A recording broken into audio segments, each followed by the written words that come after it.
and welcome. This is the All 12 Signs video series for the Aries Full Moon, which is happening on the 29th of September 2023. I will be reading in this video for Libra and Virgo, hopefully Leo, all depends how long each reading goes on for. I've done a collective reading where I've broken down in lots of channeled messages, all the astrology, tarot reading. There's going to be a separate oracle card reading as well coming out, so do check those out. There's a lot going on because this is the full moon in Aries after the back of two new moons in Aries that we had in Aries season. So there's two narratives coming to a culmination at this time. It's also within the sign of the nodes, right? So it's not actually an eclipse. It's really far away from the node, so it's not a physical eclipse that it's going to have a physical impact on the world, but it is still with the north node, which exaggerates things. So it's quite powerful energy. Really recommend that collective reading. A lot came out in that I feel like is really fundamental to how do we embody ourselves, that Aries, a spark of I am. Right, my name's Chloe. I work with card divination, astrology, and I channel energies through my body. As you can see, my hands are moving around right now. This is independent of my conscious thought, channeling energies from different dimensions to help us heal. My hands over my heart chakra, help us clear stuck energy and open up portals of connection to source to help us get more in alignment with our soul's frequency. This is just one of the ways that I channel, and it's all part of the process. I work with the whole house system. So this means that each sign falls in the whole of a house. For those of you who do know your time of birth, I recommend checking out the first house. This is where your rising sign is. This is where the ascendant is. All the astrology will be linked into that sign being in the first house. This does not invalidate you looking at any other part of your chart, perhaps your sun, your moon, your Mars, your Venus, because we're dealing with Aries and Libra here.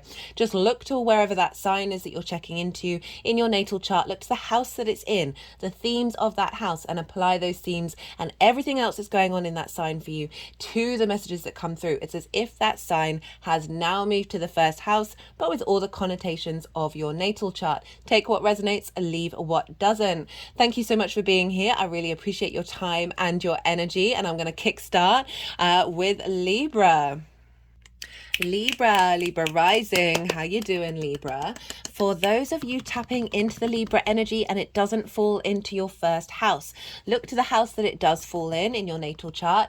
Look to the themes of that house and all the connotations of whatever planets you've got going on there. Take all that information and apply those themes to the messages that come through. It's as if that Libra energy with all the connotations of your natal chart have now moved to the first house. Take what resonates, leave what doesn't. Regardless of whether Libra is your rising sign or not. Sorry, Libra, I just had to pause. There was somebody at the door. So where was I? Right. Regardless of whether Libra is your rising sign or not, this full moon in Aries is opposite your sign. So we're dealing with an opposition here, which we get with every full moon. Oppositions are ruled by Saturn. And Saturn can bring about limitations and boundaries, right? There's this sense of separation. And so often with opposite signs, we see them as very different, but they're actually two sides of the same coin. And it's about finding balance, allowing each of those energies to have a place without negating the other's talents and skills. It's about finding some harmony, finding that middle point in between a full moon, in between an opposition, I apologize, that is that balance moment. I always reference this infinity ring that I have, which I put on a couple of years ago, as my dedication to existence and dedication to the universe, right? So this is the opposition, right? And realizing that in that opposition they flow within one another, that they are two sides of the same coin, that we want to find that harmony and balance. Sometimes we want to prioritize one area of our lives over another, but not to keep that fixed in that way. And so with full moons, with oppositions that we have here, this is an acknowledgement of that which may have been out of balance, or a celebration of bringing into unity and into harmony with these two areas of your life. So Libra rising we have this happening in your 7th house. So the 7th house is opposite your rising sign. This is an angular house. All the cardinal energy are dealing with angular houses. These are pivot points in your chart. They're very powerful parts of your chart. They represent like the foundational cross of your natal chart that the other areas incorporate because they represent very big themes. So the 7th house for Libra risings is the house of other, because it's opposite your house, your first house, your rising sign, which is the house of self. So let me talk about let's go back to the 7th. So the 7th house is intimate relationships, right? One-to-one relationships where you can be intimate. How does intimacy show up for you, right? That sort of what's important to you in a relationship, what are you drawn to, how do you express yourself in those intimate relationships, and this can be business partners, this can be one-to-one clients, this can be okay, so funny, I cut the deck and these two cards were there, as well as the Empress. What was the other one before I did the reading? And I cut the deck twice and that card came up. So what was I saying? So business partners, one-to-one clients, this can be intimate friends, as well as more long-term committed relationships, right? It's often linked into marriage. There's a sense of contracts around the 7th house. Did I say the Empress showed up? That's hilarious. So this is contracts, right? So that's an acknowledgement of a dynamic that you're committed to, that's important in your life. And so that's where marriage comes from, because, you know, marriage is actually a legal binding thing. It doesn't necessarily represent the truth of your commitment, right? It's, you know, it's one way of going about things. That's not me not having it's not me having an opinion about marriage, just there are other ways of commitment, and sometimes I feel like in marriages we can take that for granted, that sense of commitment, where we should be stepping up in our relationships on a day-to-day basis and reassessing where our commitment is and what's important to it, and having open conversations if it's not always going to be the same thing, right? We don't talk enough. We really don't communicate in a genuine way enough. Why am I talking about that? It might be relevant to some of you out there watching this.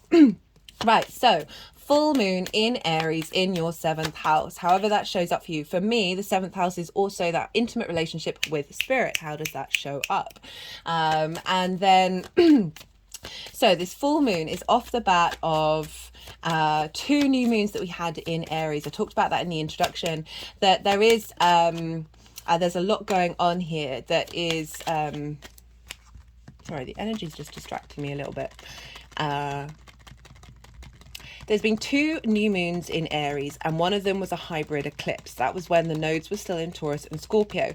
Libra, you have the South Node in your sign. The North Node is in the sign of Aries. I have done a nodal transit series.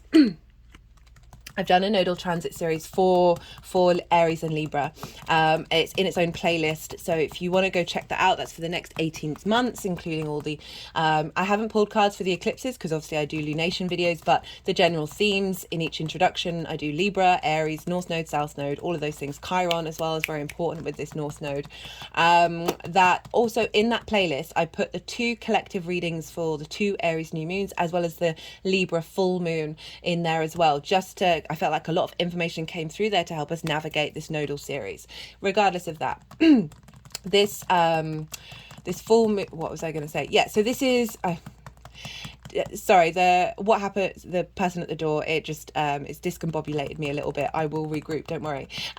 So what was I saying? I'm pulling cards for 3 piles. That's what I wanted to say, really. Is the first pile is the lead up to this full moon, so it's incorporating all those seeds that got planted in those 2 Aries new moons, everything that we've been working on, and like what's been going on over the last 6 months or so, as well as a little interject from that new moon in Virgo to this full moon. The second pile is for the energy of the moon itself. This can be what's going on around the full moon, but I really like to focus on, so these are portals, right? So we get a lot of information, a lot of downloads, not only a sense of completion, but also acknowledging what are we moving forward with for the next part of the cycle. So that will be the energy linked around what's being transmitted at this time. The third part is the how all this energy is going to manifest moving forward. As I said, not only to the Libra new moon, which will be an eclipse in a couple of weeks, but also from this Aries full moon to the Aries new moon next Aries season, which I'm pretty sure is an eclipse. This isn't an eclipse.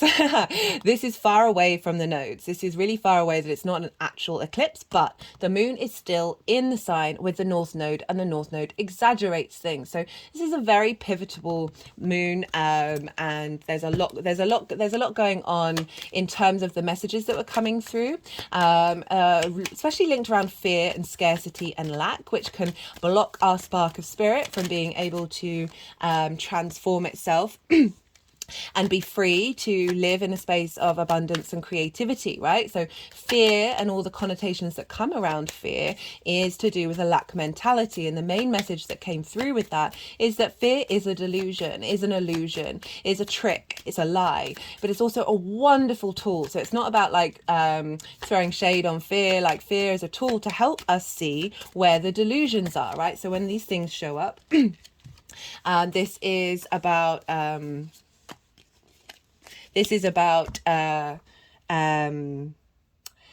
when fears show up. Sorry, I was just trying to tap into the energy to see which cards they wanted. Quite a few fell out.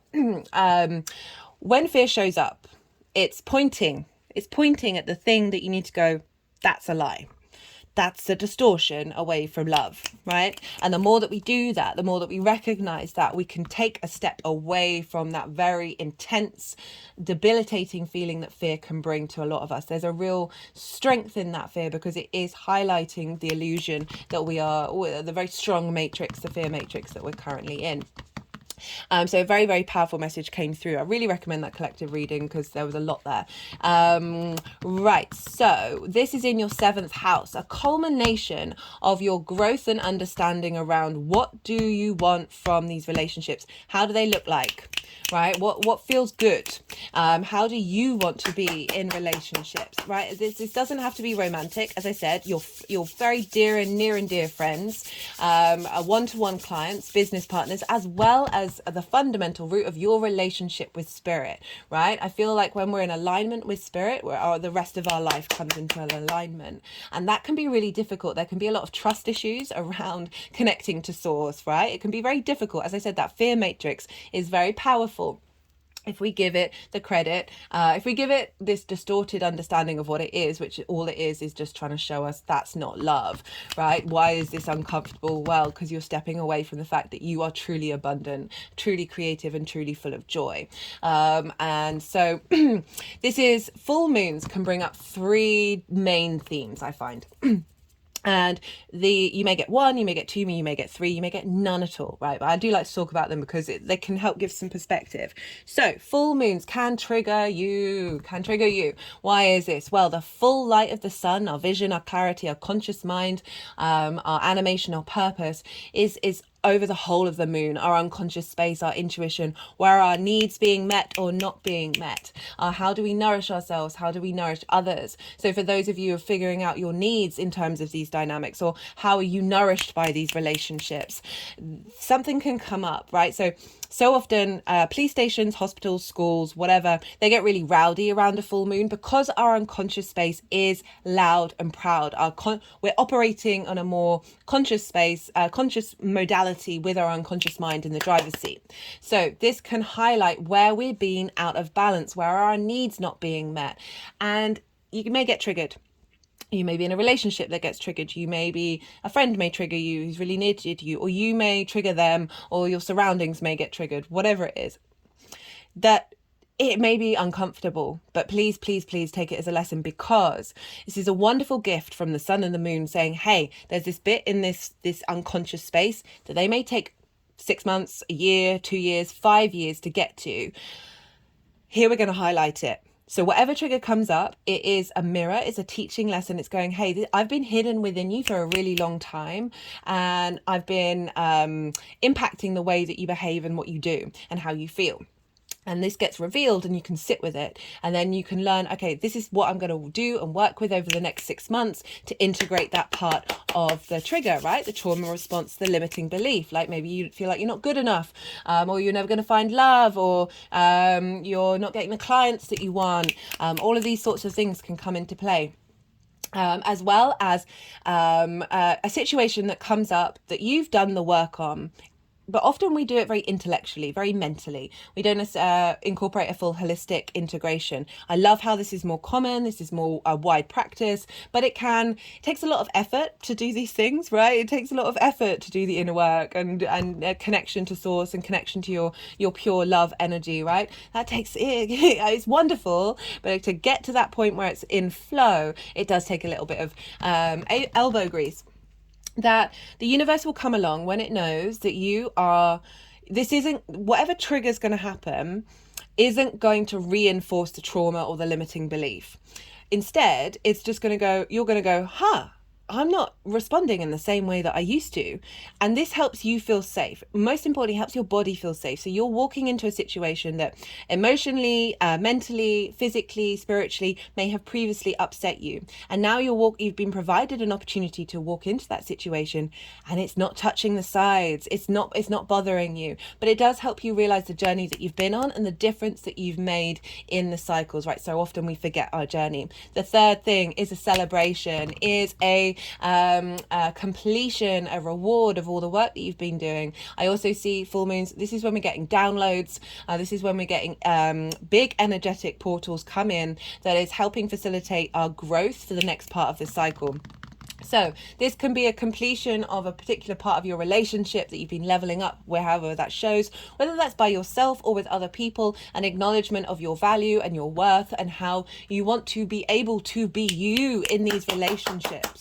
Right? You don't want to have to hide. You don't have to people please. You want to be able to fundamentally be able to be comfortable being yourself, right? Autonomy is a key word for Aries. And so with all this nodal transit, and you had Jupiter moving through this sign, you've been doing a lot of the inner work, a lot of seeking, okay, what has been blocking my ability to feel comfortable in these intimate relationships? And whether that's a good relationships, you've been leveling up that, or difficult relationships that may have fallen away, or that you've been, both of you have been striving to work on yourselves. There's so many permutations to this. And as I said, business, friendship, romantic, everything that I'm saying can be applied to this. Your relationship with spirit as well. So this is a culmination. This is an illumination of where your needs have been met, a sense of nourishment from the universe, as well as where your needs haven't been met, and a boost of your intuition as well in this area of your life. So that's what's going on with this moon. Where's the sun? So we always want to look to the sun with a full moon, because we often get clues where the sun is about the work that we've done with where the moon is, because the sun is shining a light on that area of your chart. And for Libra rising, this is in your first house, right? This is how you embody your sun or your moon in your actions and your deeds, depending on if you've got a day or a night chart, right? This is the lens in which your actions manifest. This is your body, your vitality, your appearance, your character, and often how other people see you. So this is where the moon is opposite the self and the other. So things may crop up about you that are revealing, that may have fallen away, like old versions of self may crop up where you're just like, oh, that's not relevant. That's not relevant to how I want to show up in relationship dynamics anymore. It can also be a realization of how far you've come and who you are, and being like, well, that's where my needs weren't being met in those relationships, so I don't need those in my life anymore. Release them. Those soul contracts are done. They're done. So this can show up, an understanding and clarity of your character and who you are and how you want to embody yourself, which is showing you a full culmination of how your future relationships are going to unfold. So that's what's going on with the sun and the moon. And the only bit of astrology I'm going to talk about is Mars and Venus. I'm going to mention Mercury a little bit. There's other stuff going on that is really beautiful. So do check out that collective reading. Most of that video was channeled messages. It's only really towards the end where I bring in the astrology. So if you're just interested in the astrology, I'll timestamp it so you can go and check that out. But Mars rules Aries. So wherever Mars is, whatever sign it's in, the themes of that house is going to be influencing what's going on with this moon. So Mars is in Libra, your sign, and has been in Libra since the end of August. So you've been really striving to manifest yourself, who you are, your character, what drives you, how you want to move through the world. You're really finding motivation and drive to embody your sense of self. Mars in Libra, very much the smooth operator, the diplomat, of just navigating peace and what that means for you and how you take action on it. And it's conjunct the South Node. It's coming into conjunction with the South Node, which you have in your sign. Do recommend the nodal transit series, just because you've got the very, Libra and Aries, right? This is where the nodes are. So this is first, particularly Libra rising. Because this is in your first house, which is a very important house of having that South Node move through there. And the South Node is where we're figuring out, we're more comfortable wherever the South Node is. And through that comfortability, we're able to really refine that area of our life. So you're going through a 18-month cycle of refinement, and Mars is coming close to it, of saying, finding the motivation and drive to refine yourself, as well as what you're letting go of, and understanding and getting a download from that South Node of how to move that forward, right? So there's a real sense of you going on here, even though we are dealing with the 7th house. And not only that, but Mars is in the sign of Venus.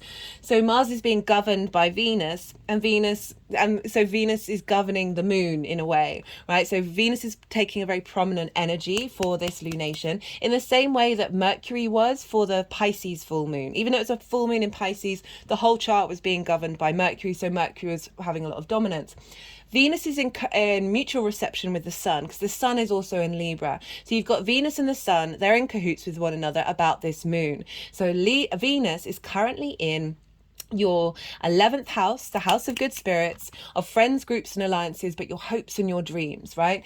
This is also reaping the benefits from your 10th house, the rewards from your life purpose. So Venus has been there for a while. She's been retrograde, right? She's direct now, but she's still in the 3rd leg of the retrograde cycle. I've done a Venus retrograde series. I do recommend you check it out, even though we're kind of at the tail end, because for me, the retrograde, everything that we've learned in that retrograde isn't going to kickstart until Venus moves beyond the degree she started the retrograde at. This is happening on the 7th of October. So I've pulled cards for the 3 cycles, as well as the energies moving forward. This is instigating a whole 8-year new cycle for you all in the sign of Leo.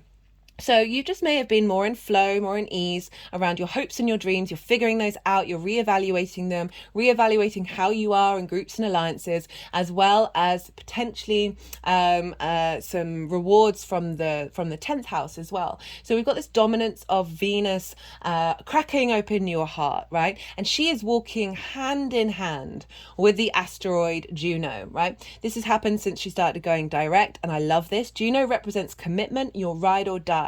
So from Venus going direct, this is for everybody, this reevaluation, this reassessment of your value and your love and your heart space, that's starting a whole 8-year new cycle. Now Venus is direct. She's been walking hand in hand with Juno, which means you are committing to the change.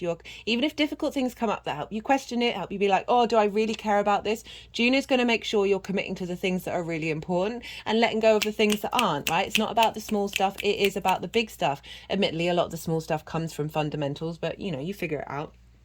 So Venus, this impact of your hopes and your dreams, and this is feeding into your sense of self and how you embody that is feeding into this culmination of what do those relationships mean to you? What's significant about them? Are they changing? Are they shifting? Are they navigating away from fear and away from lack? So many of our relationship dynamics we hold on to things, codependency, because we feel like we're not going to get that again, or it's not going to work in the same way, when actually that's really blocking out the limitations of the universe right there. So that's a really powerful full moon that you're having. It's at 6 degrees of Aries and Libra. So it's exactly 6 degrees. So pretty potent energy of healing as well. 6 is a healing number. And the final thing that I wanted to talk about, they put the deck down ages ago, so all the cards are out, is Mercury. So 20 hours after this full moon is exact, Mercury is going to move beyond its retrograde point. So I was talking before about Venus isn't going to be till the 7th of October that she's in new territory. Mercury's really coming to the very end of the third part of the cycle where it's direct, but still going over the degrees. It's retrograded over 20 hours after this full moon. It's going to go into that new territory. So you've got Virgo in your why has my brain gone blank? Your 12th house, your hidden house, your house of mysteries. Again, recommend checking out that Virgo series, that Mercury series, because I pull cards for how this is manifesting moving forward. That all this energy, all this dissolving of illusions of fear that's setting us, that's liberating us and opening, bringing about peace, changing the narrative, is feeding into Mercury, who's in your 12th house, your hidden house of trauma responses, limiting beliefs, anxiety, depression, as well as magic, right? So all that sort of mental constructs of who you are. Mercury's getting this boost of like you and the other, right? Very key fundamentals of how we understand the world. Sometimes we only understand ourselves by seeing the other, what is different from ourselves, and seeing ourselves reflected in the other. That Mercury's getting all of this boost from this full moon, feeding into its new pathway of bringing practical magic into your life. Right, that's everything I wanted to say. Always for lunations, check out where your sun and your moon are in your natal chart, because this will add, and the themes of the houses that they're in, because this will add on depth of understanding of the nuances of how this lunation is showing up for you, Libra. Okay, I'm gonna go quiet. So we've just had the yang day action side of the video. I apologize for it taking a little while to get going. It was a little bit of a disturbance. That we've had the go, the stimulation, the extrovert, the information, everything is all rush.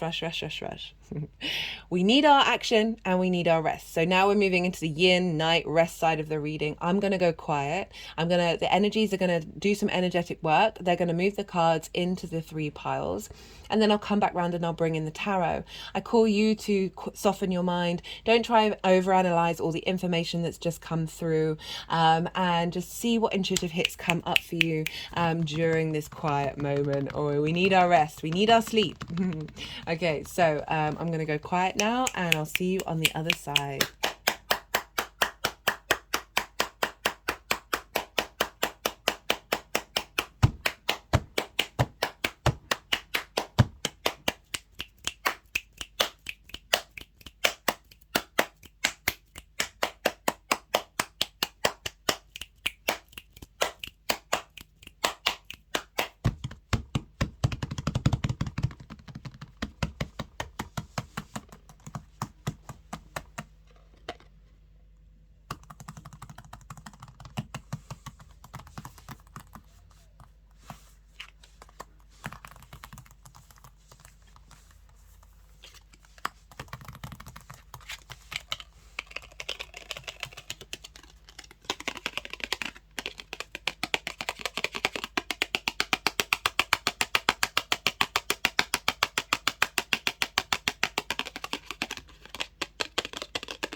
Well, Libra.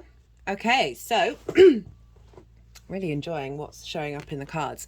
So for the lead up to this full moon, this is coming from the 2 new moons in Aries season, as well as a bit of the Virgo new moon that we had a couple of weeks ago.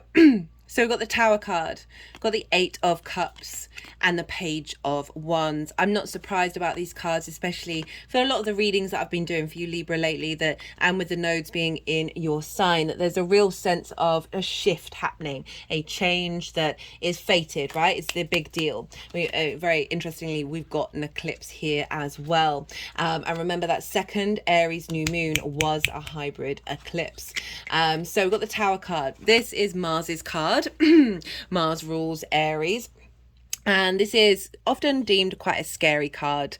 And I love it. I think it's a really important card of the tarot because sometimes there are things in our lives that we let run wild. Okay, there might be something very inherent about it that we know, no, this isn't for me, this isn't good enough, right? This isn't working, but we still keep going, we still keep trekking, and then the universe comes along and goes poof, right? The lightning bolt. I also see this very much as a Uranus card, Uranus, the sky god.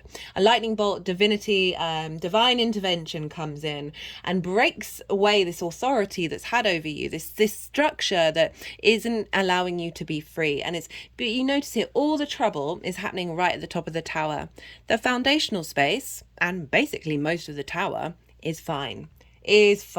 Yes, this is disruptive. Yes, this can be like, oh, what on earth is going on? I feel like every part of my life might be shifting and changing, but it's for the better. And it's really reconfirmed by the fact that we've got this with the 8 of Cups.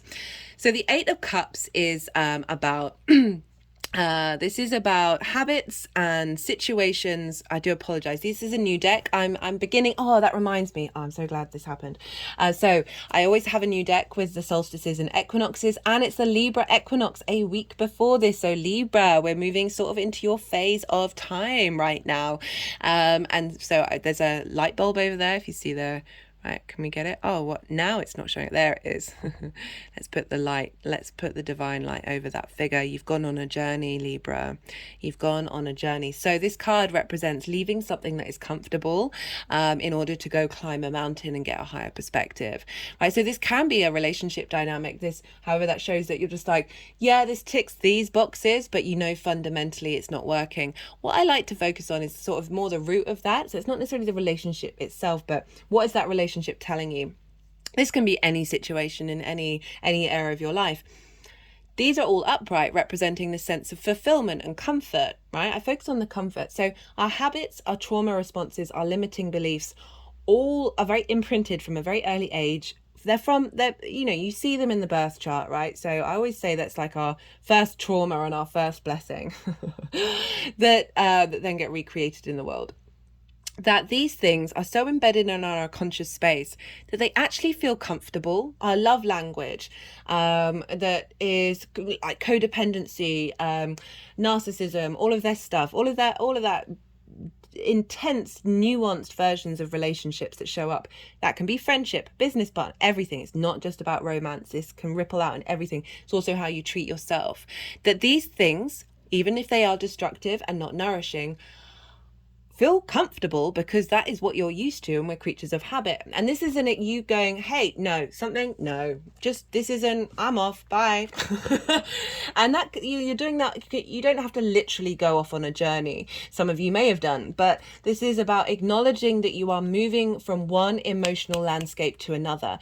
Water, this is the element of water. Water holds so much memory, and it's a leaving of that memory. If you see here, it kind of looks like there's a barrier in between, right? They're having to step over rocks to get into new land before climbing up that mountain. It's an acknowledgement of, no, I'm drawing a line in the sand. I'm no longer attaching myself to those emotional habits, those emotional dependency, and I'm going to go on a difficult journey, because going to climb that mountain, it's not for the faint-hearted. In order to get a higher perspective, a more soul-based perspective that is going to nourish you in the long term. We've got this crowned with the Page of Wands. So the Page of Wands, this is the useful energy. They're very excitable. They've just got a hold of the element. They're so excited. And this is passions. This is drive. This is that fire energy of your relationships. You're like, I need new messages coming in about my relationship dynamics. I need new passion, new drive, new momentum, new opportunities. And this, if you're in a relationship and this has still been going on, it's not about saying that every relationship has ended over the last 6 months. Admittedly, we've had a Venus retrograde. That's happened for a lot of people. But it's also been relationships that have been tested, that they've worked through them. They've stood equal with each other and gone, hey, we need to sit, we need to communicate. I'm here for you. We've both got stuff to need to work on, blah, blah, blah, blah, blah. Not blah, blah, blah. That's very important. That's fundamentally what we should all be doing in relationships. We don't talk enough. That this is saying you've been heralding in new dynamics of ways of navigating whatever difficulties may have been showing up. And so, it's not me saying all relationships are ending, just whatever dynamic, you've gone through some difficult times and now you're coming out the other side of it. You really are coming out the other side of it. So this card, the Empress and the King of Cups, when I split the deck, were the cards that came up, as well as the Fool, actually. So I'm a bit surprised that didn't show up. We've got the Eight of Wands. We've got the Three of Wands. We've got a lot of wands here. And we've got the Empress. The Venus, she is your ruler. Eight of Wands. This marks swift movement. It's one of the fastest cards in the deck. This is acknowledging going with the flow, of being confident, that having trust in where you're heading. Okay, so you've obviously gone through some difficult things, but this is really saying trust in your instincts. That whatever's gone on, you've made the right decision, because this marks change. This marks speed, that there are other things coming in to fill up that space that you've cleared out. And it's coming with the Three of Wands and the Empress. So the Three of Wands and the Empress. The Three of Wands marks real confidence in who you are. They're standing on the top of a cliff, which marks the higher ground. They're about to start a new journey, right? These ships are going out. This is after the Two of Wands, which is getting the lay of the land before instigating something. This is instigating something. You're starting a new dynamic. Look at all the light, all the sunlight that's in all of this. There's a real sense of knowing who you are and knowing not necessarily knowing all the details of the journey where you're headed, but you've put in the prep work.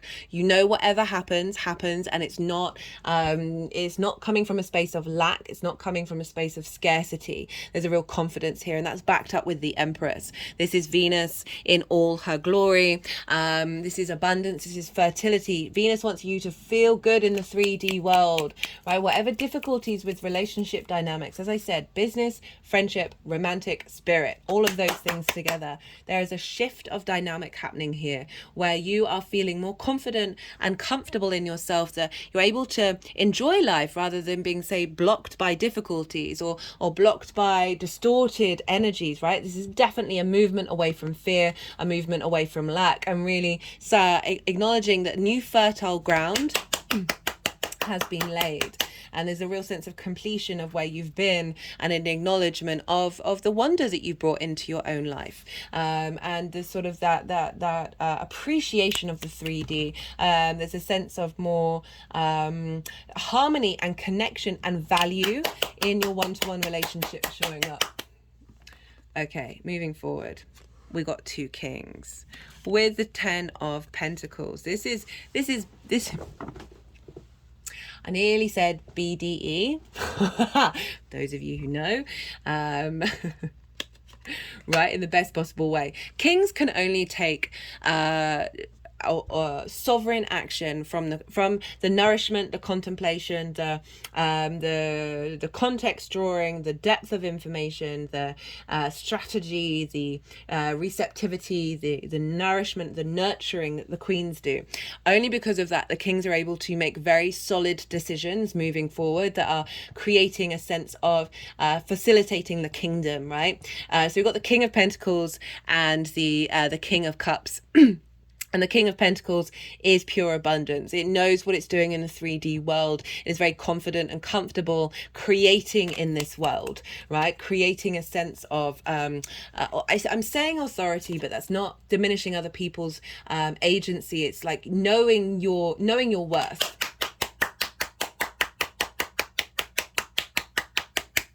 and taking action based off of that.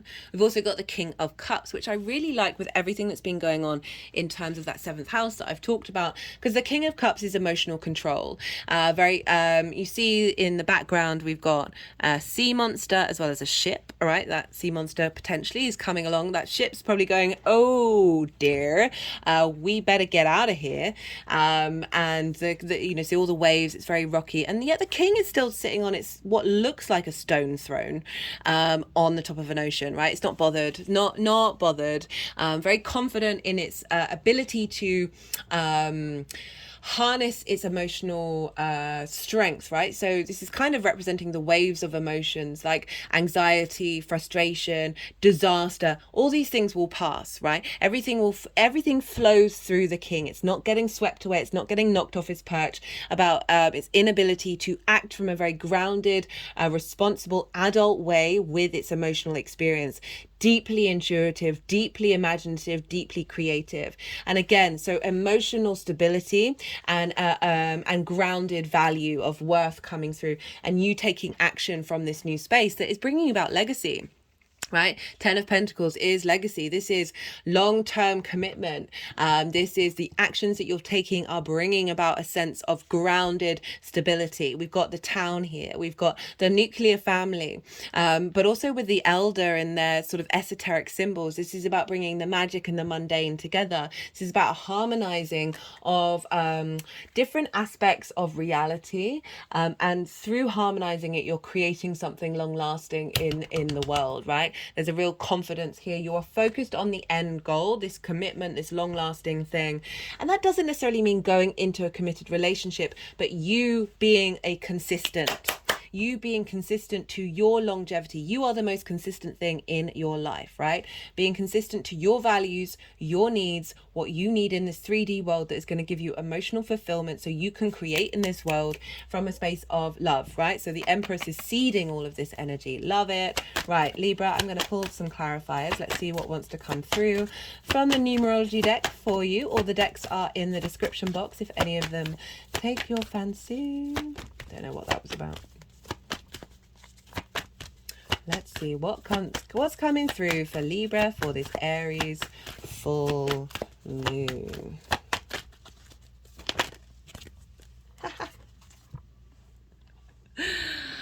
Oh, I love it. I love it. I think this came up for Sagittarius in the 5th house. So it's really interesting that this has come up for a 5th house placement, which is more romance, short-term dating, but the pleasure principle, and the 7th house of your intimate relationships. So the key to all of this is self-love, right? And acknowledging the true, utter abundance of your unconditional love for yourself that then flourishes out in your relationship dynamics. Right, let's do something from the First Light Tarot. This is question cards, keyword cards, statement cards, as well as major arcana. We've got the Temperance card, which ironically is the Sagittarius card. So interesting that I brought up the Sagittarius. Balance, miracles, combinations, environments. Okay, they're focusing on the environment, a shift of your environment. This is about alchemy, right? This is a refinement of self in order to create magic in the world. So this is saying that an environment is shifting in order for you to find balance, Libra, in your life that is helping you bring about a sense of magic and being able to create from a beautiful place. Magic is just, it's more like it.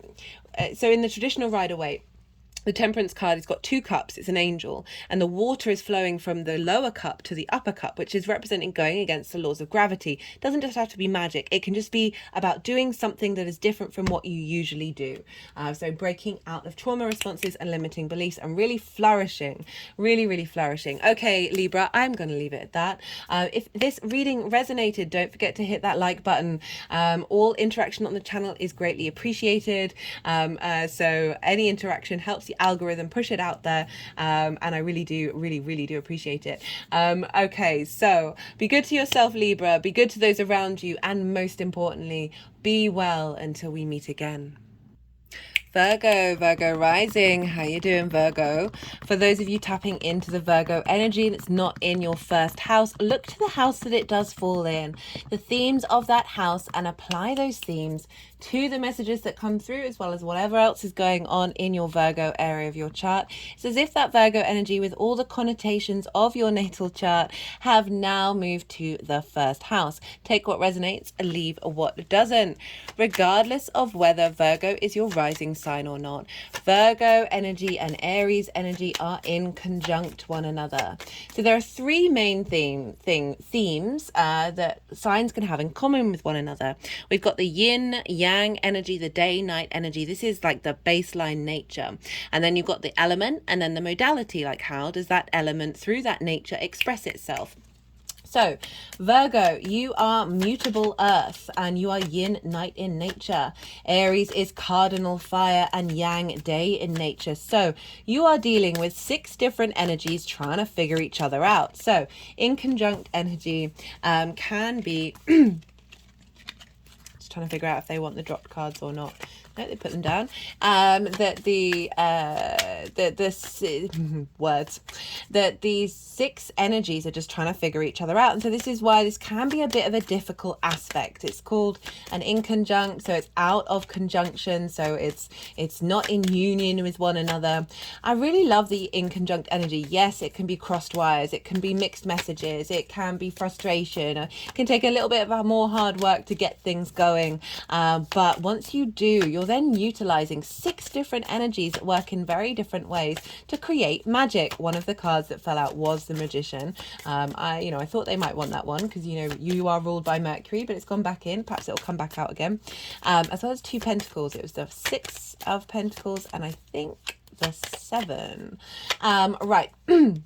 So in conjunct, as I said, it can be a bit frustrating, and so this energy is what's floating around with this full moon for you, Virgo, regardless of whether it's your rising sign or not. But as I said, this is innovative, imaginative thinking, outside of the norm kind of energy. Once you just get a handle on, oh, these energies may need a little sit down and a chat and explain themselves to one another, and there's always something in common. It's just not as straightforward with an inconjunct.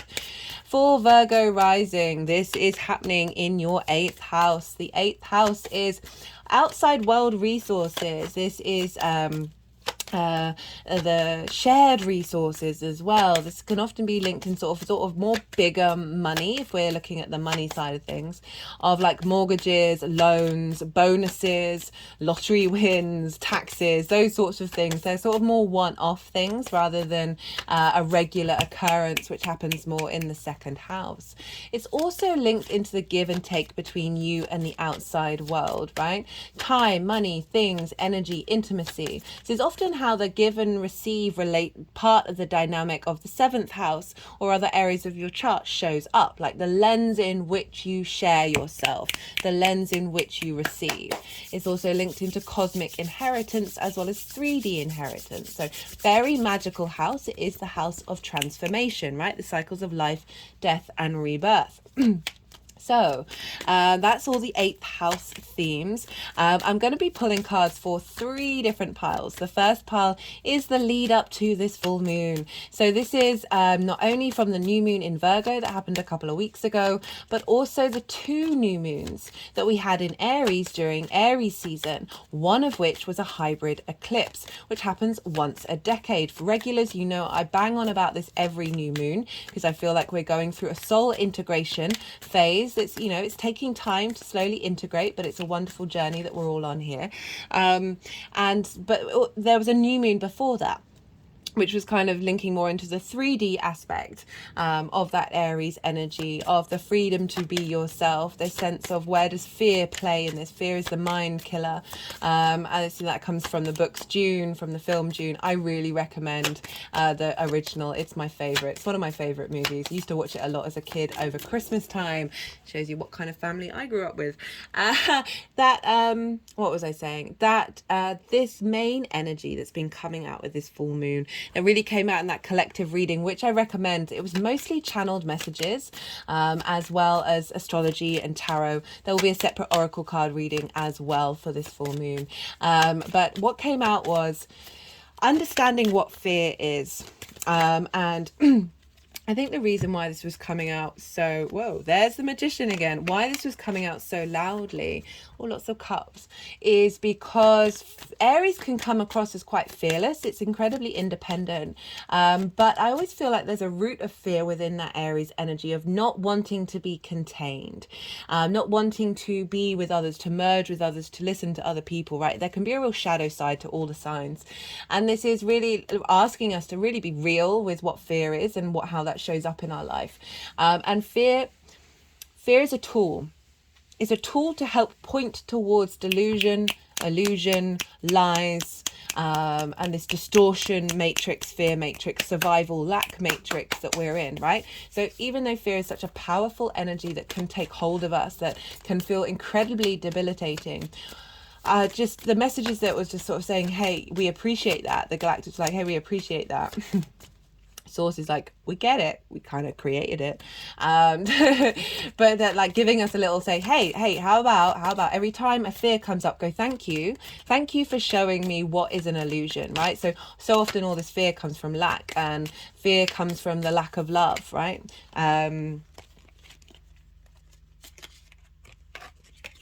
The lack of love, and you know, everything for me comes from love or the lack thereof, right? So really giving us a little tool to help us navigate what other fears are coming up and saying, hey, cheers. So fear is kind of pointing over there and going, hey, look at this. Yeah, it's a lie. It's a lie. And helping us navigate that. So the first pile got a bit sidetracked, is for everything that you've been working on, from the seeds that you planted intentionally or unintentionally, around those new moons. And this is a culmination of both of those narratives. So I feel like we've got the 3D and the 5D support coming in here. And then the second part is the energy of the moon itself. So this is can be what's going on around that moon. But I like to focus more on, so moons are portals, right? Lunations are portals of energy and frequencies and downloads and information. And so we're getting this big download happening, and so what is that energy? How is that showing up? That's seeded for the third pile of how this is all going to manifest moving forward. Like, what are you working with? What's going on? So I find with full moons, three things can come up. Three main things can come up. None of them may come up. 1, 2, 3, all of them, all at once, or nothing at all. But I do like to talk about them because I feel like it helps, gives a bit of perspective. This is from my own experience, from that of the people around me, the people that I interact with. Number 1. So full moons can be a trauma zone. Okay, right? Police stations, schools, hospitals get really rowdy, howling at the moon. Why is this? Well, this is because the full light of the sun, our conscious mind, our cognitive space, our purpose, our vitality, our vision, right? The illumination is over the whole of the moon. And the moon is our unconscious space, our intuition, our emotional body, where our needs are being met or not being met. How do we nourish ourselves? How do we nourish those around us? And so this is when our unconscious mind is really loud, like really visible. And so this is when triggers can come up. Trauma situations I won't say trauma situations, but triggering situations can show up, because there can be lots of things deep in your unconscious mind that you may take years to access. So it's a blessing from the sun and the moon when they come together in this way of highlighting this thing that may be deep rooted within you that you may have taken a really long time to get to. And it's showing you, it's going, hey, here's a mirror. You may have been triggered. Someone around you may trigger you. Someone around you may be triggered. Society may trigger you. Whatever it is going, hey, here's a mirror. Sit with it. What does this mean to you? What does this mean? What does truly mean? And get to the root of it, because this is really valuable information to help integrate our unconscious mind with our soul's journey, where we then, for the next part of the cycle, can use that energy, use that mirror, and be like, okay, how am I going to navigate this? It's not about rushing it. It's about saying, okay, this is a great bit of information to use on the next part of the cycle to the new moon in Aries next year. Second thing, situation that is very familiar, very similar to a previous trauma, previous trigger response, previous situation that produces limiting beliefs, is going to show up and you're not going to be bothered, right? So often when we do the shadow work, the inner work, it's kind of be all up in our head, right? Can be very cognitive. And what we really need is a full holistic experience in order to allow all the different parts of ourselves, our energetic field, our emotional body, our physical body, most importantly, I really feel with this one, our spiritual body, our auric field, all of these things to come into union into a situation to acknowledge the journey that you've been on, and that this is done.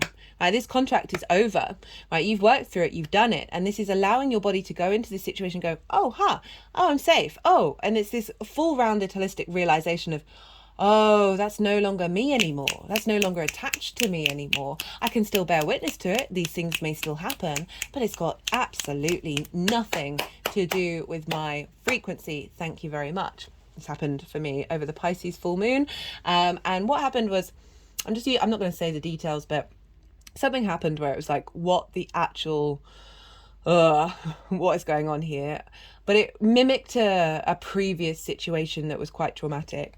And I was very zen during all of it, even though I was in a weird situation. And it wasn't until I got home a couple of days later, and even then, after like a day or two being in a safe space, that a lot of rage and a lot of pain and a lot of frustration and grief came up. And I really honored it. I let it flow through me. I let it be, and then it went and it was gone. So it was a really interesting dynamic of feeling very safe in the moment and just being like, just what is this? Knowing what it was, like being aware of what it was, but still being like, really? Really? And then allowing that emotional body to catch up to the holistic healing. That's just a personal example, so I just feel like might help other things. Celebration, a culmination of everything that you've been working on, a reward, an appreciation coming in, this balance of your unconscious and your conscious mind coming in, as well as lots of downloads, right? So I already said that we're going to receive a lot of downloads. I really feel linked into our understanding of peace, Venus, love, Libra, and action that can bring about conflict, which can bring about fear and a sense of separation, right? And bringing those into balance and into harmony, and realigning the narratives around them. So with this 8th house energy, we've got all this stuff going on about the give and take between you and the outside world, a culmination of your understanding of that. Sometimes you give too much, sometimes you take too much, and finding balance with that, and not necessarily clawing at needing things from the outside world, because it's all about a realignment with your own sense of abundance, right? And this is when the universe tends to open up to you. And so this can be also highlighting needs that haven't been met, situations that would have previously had you kick off and now you're comfortable with it. It can also be a culmination of a inheritance, whether that is in the 3D or the 5D realm. They always like that one with when it's ever a moon in the 8th house of the cosmic inheritance, because they're like, downloads coming. This is what else do I want to say about this? I keep away from the sort of the money side of it, because that's going to be very nuanced of like, how do you understand what value is with your relationship with the outside world's resources? Like a reassessment, a culmination of you being able to be free to be yourself out in the outside world, and is in that give and take with that Aries independent energy. So a culmination of all of this, but we want to look to where the sun is. And the sun is over in Libra, and the sun, often with full moons, wherever the sun is going to highlight something in that area of your life that reflects the journey that you've done on where the moon is. So the Libra is over for you Virgo risings in your 2nd house. This is your resources, how you value yourself. And so arguably the 8th house is how you value yourself with the other, right? That give and take relationship. And how the tools and the resources and the skills that you have in order to manifest in the world, in order to bring money, more that regular money into the world. These are the tools that you have. And so the sun is there. So there may be something around you thinking you need something from the outside world, or you feeling like your value has been diminished by the relationship dynamic with the outside world, that something's going to crop up that acknowledges that that shift has happened, that your sense of value has shifted, that means that that's opening up a deeper understanding of the resources that you have available to you from the outside world, both 5D and 3D. So the sun is there in Libra, and so we've got this beautiful realignment of value, and how that feels away from scarcity, away from fear, and a real blossoming of a culmination of the balance between you understanding your resources and any unconscious needs and nourishment that hasn't been met, and really finding a deeper intuition when it comes to knowing the flow of those resources that are going to facilitate your life journey, rather than wasting your time on things that aren't actually important in the long run. So what else is going on? Well, I'm not going to talk too much about the astrology because I go into it in a lot more detail in the collective reading, but I am going to touch on Mars and Venus, because Mars is ruling Aries, and wherever Mars is, whatever sign it's in, whatever house it's in, is going to be influencing what's going on with this moon. Now Mars is in Libra, in the sign, with the sign of the in the same sign as the sun, and so all of the themes that I talked about with that second house are influencing this 8th house, which is why there's a real sort of balance and harmony coming in with this full moon of wherever Libra and Aries fall in your chart. Mars has been there since the end of August, right? Really helping you find motivation and drive to understand your true value, to harness and hone your skills and your resources in order to manifest in the world. Mars in Libra is the smooth operator. It's the diplomat, right? It can potentially get a bit, Mars is technically in its fall in Libra in the same way Venus is in its fall in Aries. I love Venus in Aries. She's feisty as hell. Like, she's going to I keep swearing. And I notice every time I do an Aries series, I would just want to swear. I mean, I swear naturally, but I try and avoid it in videos. But it's a wonderful form of language. I really don't. I have no shame around it. But anyway, Mars in Libra is technically in its full, but I just feel the smoothness in the way that Mars is able to operate, right, and really navigating social dynamics in a way, because we've got that independence of Mars that isn't negating your own personal journey, right? And it's coming close to conjunct the South Node. So the South Node is in your second house. I've done a nodal transit series that you might want to check out, which is about the whole 18-month cycle of the nodes being in Aries and Libra. Even though this isn't an eclipse, the moon is still with the North Node, which is exaggerating this sense of completion, and the South Node is in the same sign as the sun, so we're releasing a lot of old constructs and ideas around value and people pleasing. So in that nodal series, I break down the themes of Libra, Aries, North Node, South Node combined, as well as Chiron. So if you want to go check that out, I do recommend it. Also in that playlist, so there's a playlist, so it's really easily accessible. At the top there should be the 2 collective readings for the 2 Aries new moons that we had, and also the Libra full moon, right? So these are all going to play a big part of this next cycle that we're going on to. The Libra new moon that's coming up, that's an eclipse. That felt like a lot of information was coming through to help us navigate this nodal series. So anyway, Mars is coming into conjunction with the South Node. The South Node is refining and letting go of something. This is where we're comfortable, so we're able to see the nuances of what needs to be transmuted, what needs to be bring into depth. And Mars is coming close to this conjunction around the time of this full moon, where it's finding the motivation and drive to refine and dig deep into your resources and your skills and your sense of value, while also acknowledging old motivations and drives that have blocked any sense of value and your sense of your connection to your resources. So this is a big shift that's happening, and this Mars is in Venus's sign. So Venus is technically governing what's going on with Mars, that's governing what's going on with this moon. So even though this is an Aries full moon, which you'd think be all Mars, Aries, there's a lot of Venusian energy that's impacting this. It was the same with the Pisces full moon when Mercury was governing the whole of the chart. So even though it was a Pisces Jupiter moon, there's a lot of mercurial energy around that. Anyway, Venus is over in Leo. She has come out of she's no longer retrograde, but she's still in the retrograde cycle. So the retrograde cycle goes for 3 times over the same degrees. I find when planets move beyond the degree they retrograded at, this is when we instigate everything that we have learned and we're starting the new cycle. This isn't happening for Venus until October the 7th.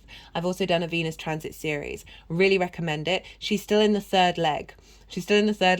And I pulled cards for all 3 of the aspects, as well as how this energy is manifesting moving forward. This is a revamp of the Leo energy that we haven't had for 8 years. This is a big deal. And she's kind of governing this moon.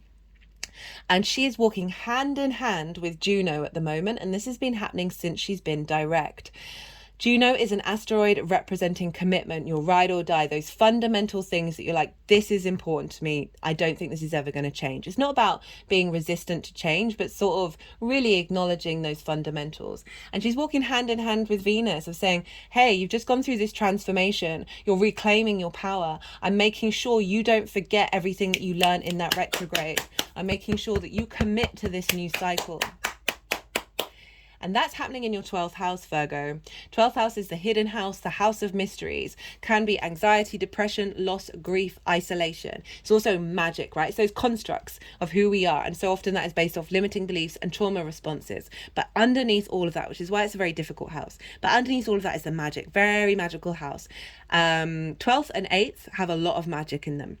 So this is a rediscovery of your own internal magic happening here that is feeding into your understanding of your value, where the Sun and Mars are in Libra. There's impacting this regrowth, this culmination of any limiting beliefs around the give and take between you and the outside world, and starting a new cycle that's going to take you forward into the next part of the year up until that Aries new moon. So big culmination here, which I love. The only last thing I'm going to mention before I bring in the tarot is Mercury, who also was going retrograde, has now gone direct. It's in your sign, Virgo. Really recommend that series. I loved it. Even though we're kind of at the end of it, I pulled cards for the 20 hours after the full moon, Mercury is going to enter that new territory that I talked about with Venus. So Venus isn't doing it until the 7th of October. Mercury's doing it 20 hours after this full moon. So it's right at the tail end of the degrees that it was retrograding over. And so I love this because all of the energy of this full moon, these downloads, are going into Mercury that is helping you embody yourself with this new strength of character, this new sense of, I don't want to say fearlessness, but awareness of fear, right? Awareness of its value and also its difficulties, right? The peace and the lesson, right? And finding harmony with those two things. And I really love that, especially Virgos, because this is in your sign, right? And wherever Virgo is, this is going to be having a big impact. So that is everything that I wanted to talk about. I'm going to go quiet. We've had the yang day side, action side of the video, right? All the stimulation, the go, go, go, the extrovert. I'm going to go quiet. I'm going to soften my mind because I'm letting the energies move through me without me getting distracted by talking. And they're going to put the cards into the 3 piles. And then I'm going to bring that back round and talk about the tarot with the astrology. I ask you to soften your mind as well. You've had a lot of information. Let it all settle. Let it all digest. We need our rest and our nighttime to restore as well as the action, right? We need that balance, the yin and the yang. And so just let it all settle and see what intuitive hits come up for you, Virgo, and I'll come round to you on the other side. Okay, so let's do some energy work. Goodness me, nearly all cups.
Okay, Virgo, so we have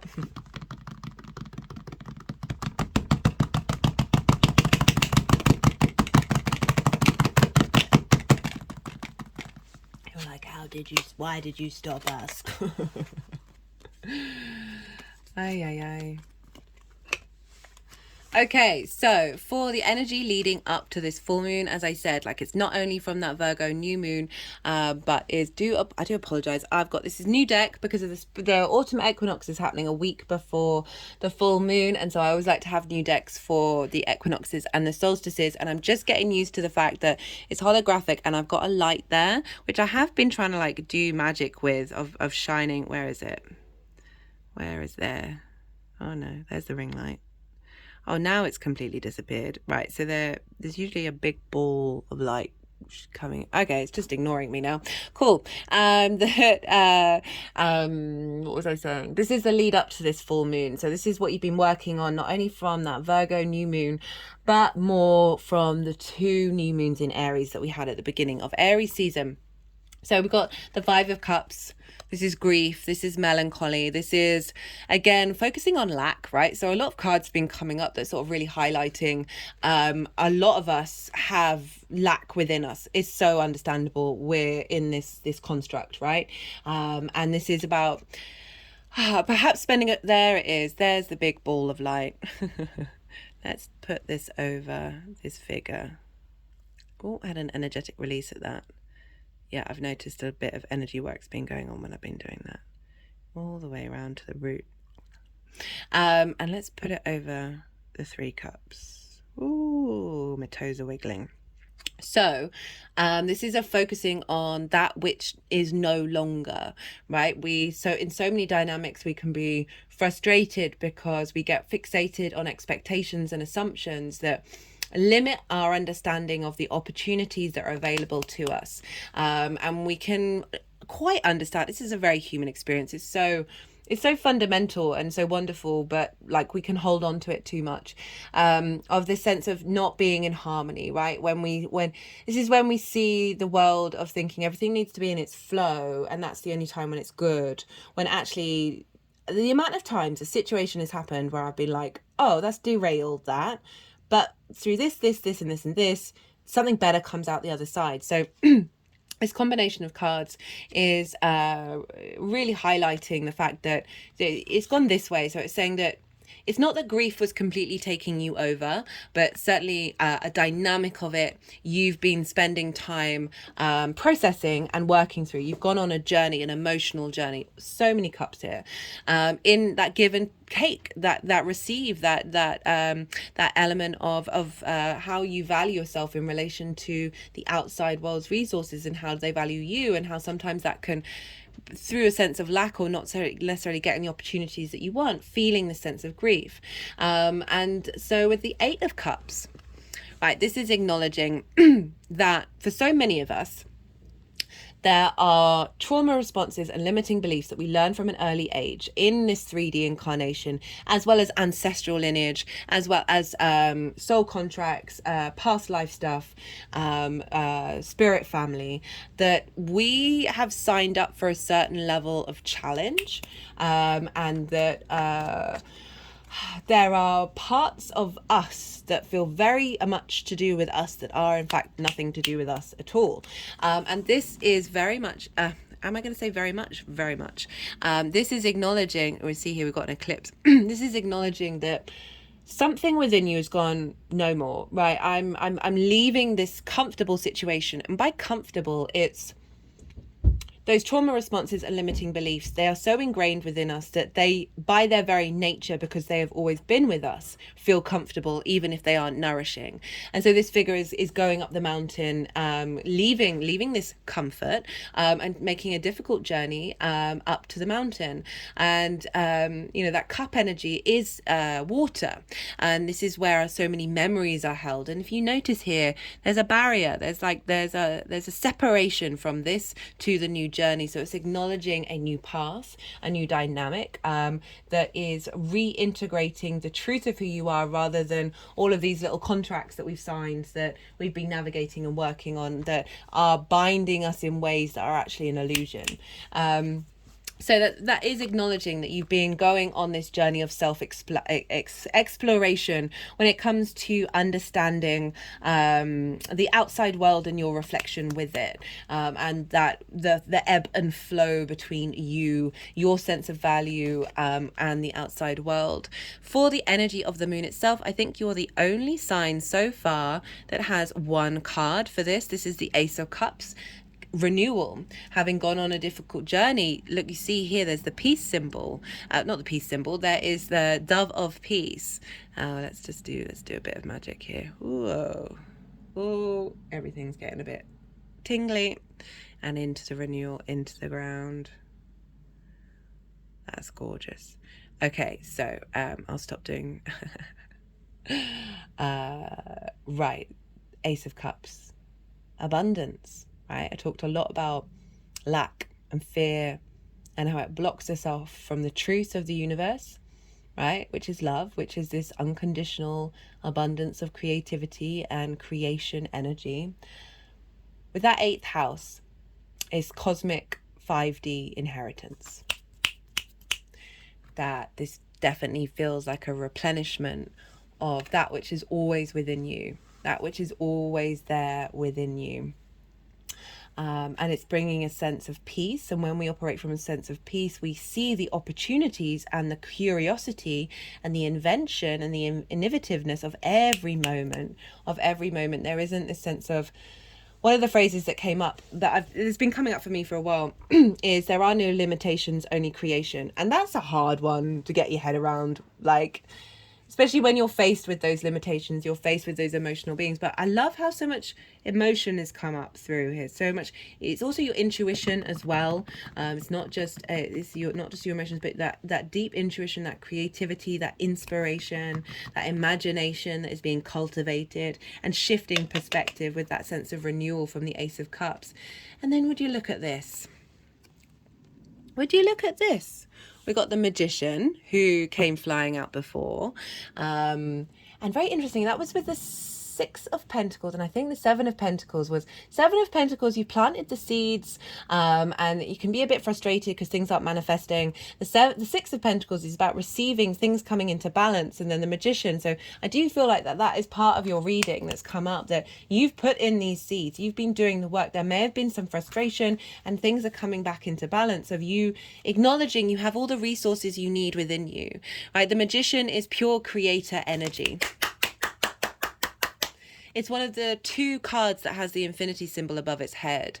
It is about acknowledging the resources of your environment and putting things into manifestation from intent, right? It doesn't mean you have to micromanage the universe, right? That was the key phrase that came up with that Virgo new moon. But it's about getting to the fundamentals, right? They're working with the fundamental elements, and from that, anything is possible. Right? Really getting to the fundamentals of what do you need? What do you need in your give and take between you and the outside world? What do you have within you that you're seeking from the outside world that is already contained within you, that you have the capacity to create from? And with that, when you come from that pure creation energy, and this is really hard to integrate, because I know I'm speaking from experience that I can really embody that in the moment, but then in those little moments, like sort of the resentment, the frustration, the grief can come back in, right? The Magician is kind of like, well, how do I use that? How do I use that as a resource? Whoa, okay, they're liking that one. And remember, it's an illusion. That fear is an illusion. It's a delusion. It's also a tool. Like, how do we use that rather than see it as a problem? Okay, we've got this with the King of Pentacles. So we've got action on action. Kings are only able to make sovereign, dedicated action from the fact that they come from the Queen, right? This nourishment, this cultivation, this sense of restoration, this deep depth of context and knowing and observation that the Queens do. And then the Kings, using all of that wisdom that comes through from the Queens, are able to bring this into manifestation. The King of Pentacles is all about about resources and knowing what actions to take with it in order to create abundance. So whatever's going on in your life, right, this is an acknowledgement that you're moving more in alignment with the individual self of your resources that is causing a ripple effect in your understanding of your relationship with the outside world, and the inheritance that you're bringing in of pure joy and pure love and pure peace and pure abundance that then creates this sense of enlightenment, right? So this card, this is the happily ever after, right? Nuclear family, however, whatever's important to you. No judgment made on this. That I like to focus, this is like contentment in every area of your life. This is what it symbolizes. This is the only rainbow in the deck, right? Ooh, okay, big energetic release at that one. Let's see if we can get the ball. Sorry, the grip on my phone is like right here, so I can't. There we go. There we go. Ooh, wiggly toes. So this is the only rainbow in the Rider-Waite Tarot. And I always think of the light body and how when light is refracted, it turns into the colors of the chakras, right? And these look like wheels. In Sanskrit, chakra is wheel. This is the vortexes of the emotional, energetic vortexes that are within all of us are coming into an alignment. And I really feel there's a sense of, you know, this love coming. We've got the Ace and then the 10 of like through this renewal of just being like, so it feels like there's a switch being flipped in the head where you're just like, that paradigm, you've done that, you've walked away from that. You've got this higher perspective that is coming in of saying, okay, now what do we do? Now what do we create with this new paradigm? Okay, I'm going to pull some clarifiers. Let's see what wants to come through for Virgo. This is the First Light Tarot. This is question cards, keyword cards, and statement cards, as well as major arcana. Let's see what wants to...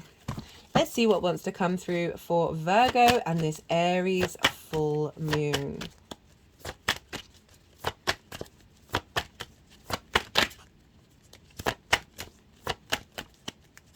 Oh, I don't know if you can hear the rain. There's a rain started here. We had wild winds this morning that was shaking all the doors. Oh, I miss the sun.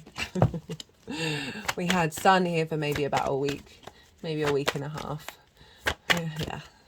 No complaints, just a preference. The mood does shift when the sun is around, but we are moving into autumn in the northern hemisphere.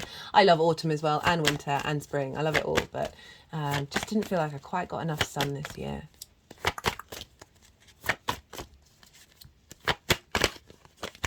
Okay, nothing's coming out there, so I'm going to go over to the other deck. Sometimes it's because they're like, well, you've got a message that wants to come out here first. What's coming out for Virgo in this Aries full moon?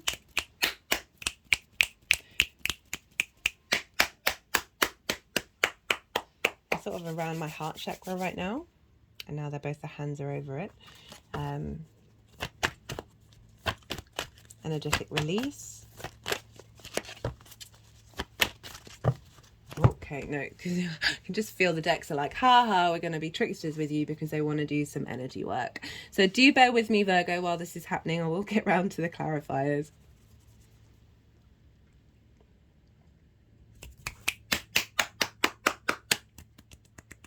They're tapping on my third eye, around to the temples, back to the third eye, and to the crown, temples, creating a pyramid between the temples and the crown with the third eye in the middle. Hands over the heart chakra.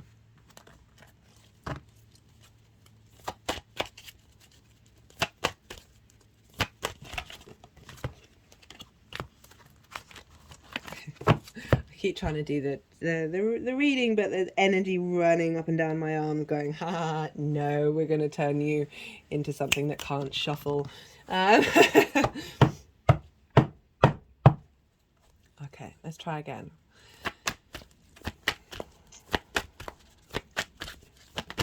There we go. We've got love partnership.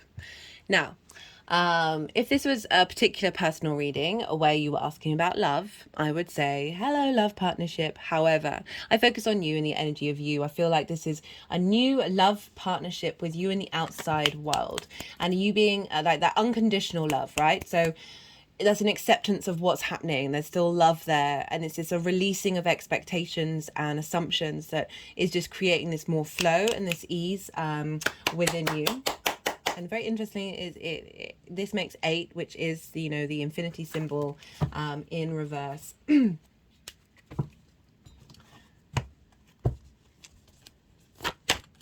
And a love partnership with your understanding of your value as well, like that having a knock-on effect with this full moon.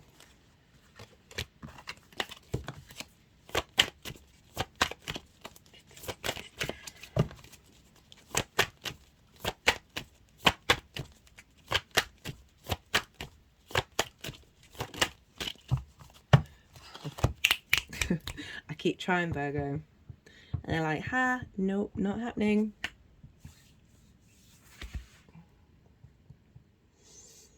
Hands are over the heart chakra. They moved over the face into the heart. Sense of seeing things clearly.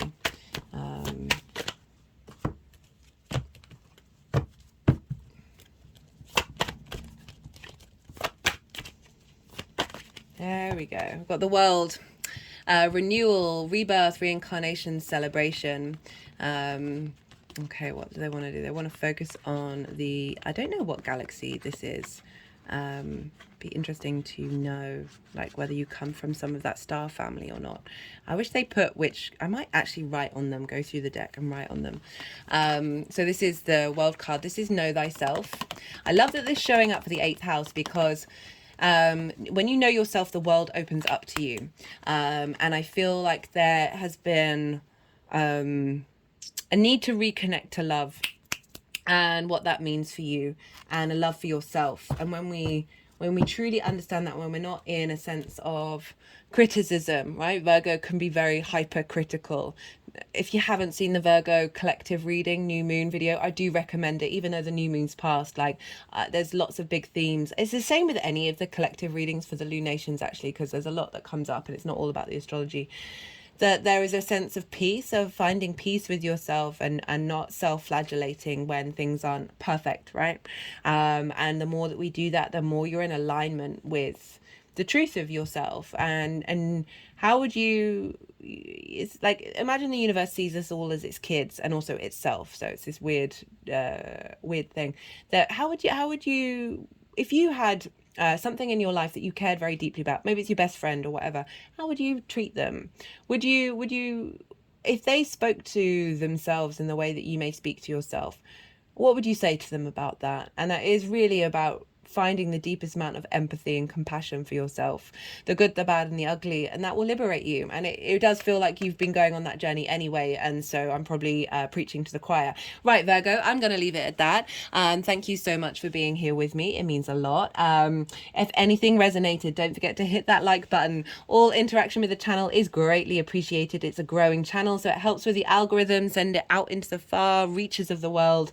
Be good to yourself, Virgo. Be good to those around you, and most importantly, be well until we meet again. Leo rising. How you doing, Leo? For those of you tapping into the Leo energy and it doesn't fall in your first house, look to the house that it does fall in, your natal chart. Think to the themes around that house and apply those themes to the messages that come through, where along with anything else you've got in the sign of Leo.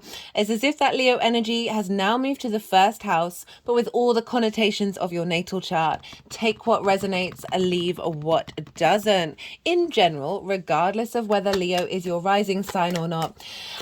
Leo and Aries, they are fellows, they're sister signs, right? They are fellow fire signs, and this means that this is trining your Leo energy. So trines are very free-flowing, inspirational energy. They're a soft aspect. They are ruled by Jupiter, who is a benefic, right? And why is this the case? Well, there's 3 main themes that signs can have in common with one another. We've got the yin-yang energy. This is sort of the fundamental nature, the element itself, and then the modality, like how does that come about? And so you are both yang day in nature. You're both fire energy, but Aries is cardinal. It likes to instigate new cycles. It's very leadership energy, and Leo is fixed, right? So it's able to maintain that which has started. Let me just move this down. So these cards just flipped out. The energies have been a bit rambunctious over the last couple of hours. So this is a trine energy. Jupiter wants to provide wisdom, elevation, cohesion. So there's a familiarity, right? And so it's the modalities, it's understanding the different modalities that bring a deeper sense of wisdom, that sense of knowing, right? With that knowing, this is where the abundance, the luck, the opportunities come in. So it's very inspirational energy coming through for you with this full moon in Aries. I'm pulling cards for 3 piles. The first pile is the lead up to this full moon. This is not only coming from that Virgo new moon that we had a couple of weeks ago, but the two Aries new moons that we had during Aries season. Now, I've done a collective reading. I do recommend checking it out. Lots of channeled messages came through from source with that one, as well as tarot, and all sorts of other stuff came up with that one. And the reason why, I always say watch the collective readings, they're my favorite, that there was just lots of themes that came up, and I talk about the astrology in a lot more detail in that collective reading. And the reason why I think this might be a bit more important than say other ones is because we did have those 2 new moons in Aries. So all the intentions around those different themes are coming to light during this full moon, a sense of culmination. So that's the first pile. So particularly since Aries season, everything that you've been working on. The second pile is the energy of the moon itself. So this can be what's going on around that full moon, but I like to focus more on, so full moons, lunations are portals, right? We get downloads, especially with the full moon. So it's a culmination, right? So it's or the full light of the sun is on the moon. So we're getting a lot of clarity, a lot of vision coming down with full moon. So I feel like there's a lot of downloads coming in. So this is the energy that's being seeded, that's this big energy that's coming down for us to then integrate into the next part of the cycle, to that Aries new moon, which is the third pile of how all of this energy is going to manifest moving forward. How are we putting everything that always coming about with this full moon into action? So those are the 3 piles. Right, so we've got lovely trine energy, regardless of where your Leo energy is at. But for Leo rising, this Aries full moon is happening in your 9th house. This is the house of the gods, right? This is your perspectives. It's how you see the universe and your place in it, how you map yourself out in the world. It's how you think about everything. Your morals, your ethics, your philosophies, your principles, its connection to nature, science, spirituality, book religion, whatever it is that you feel is something bigger than you that you are a part of. This is all about perspectives, is my key word for the 9th house. This also can be linked into mastery of something. So it's more sort of like higher education, but that doesn't just have to be like going to university. This is mastering of any skill, any perspective. And it's also through that mastery, we broaden our perspective. And then we're able to share that through our actions, through our words with other people. It doesn't just have to be about changing perspectives, but certainly allowing other perspectives to come to the forefront. It's also about moving somewhere for a longish period of time in order to broaden your perspective. And this is usually to a place that is unfamiliar. Often this is linked into foreign travel, but it doesn't have to be that. It could be, say you've lived your whole life in the inner city, and then you go and live in the countryside. That is an environment that is unfamiliar to you. So it's all about changing and broadening perspectives. And so we've got a full moon here. This is a big culmination, a celebration. Also, there's 3 main themes that I always find can come up around a full moon. You may get none of them. You may get 1, 2, or all 3. So full moons can trigger you, right? Stuff can come up where you're like, oh, what on earth is that? Why is that? Well, our conscious mind, our cognitive space, our purpose, our vitality, our animation is the sun. And all of the light of the sun is shining on our unconscious space, our emotional body, our intuition, how our needs are being met or not being met. How do we nourish ourselves and others? So that is the moon. So this is often when police stations, schools, hospitals get really rowdy. And this is because our unconscious space is very loud and proud because it's got all the vision of the sun. Okay, so it's got that sense of purpose and clarity, but also that kind of like, because with full moons we're dealing with oppositions, and oppositions can highlight where we're out of balance, right? Whether our unconscious mind is taken over, or our conscious mind is too much, or wherever these fall in your chart. So for Leo risings, that's the 9th house and the 3rd house, of figuring out where there's an imbalance. So this is, let's go back to the triggering.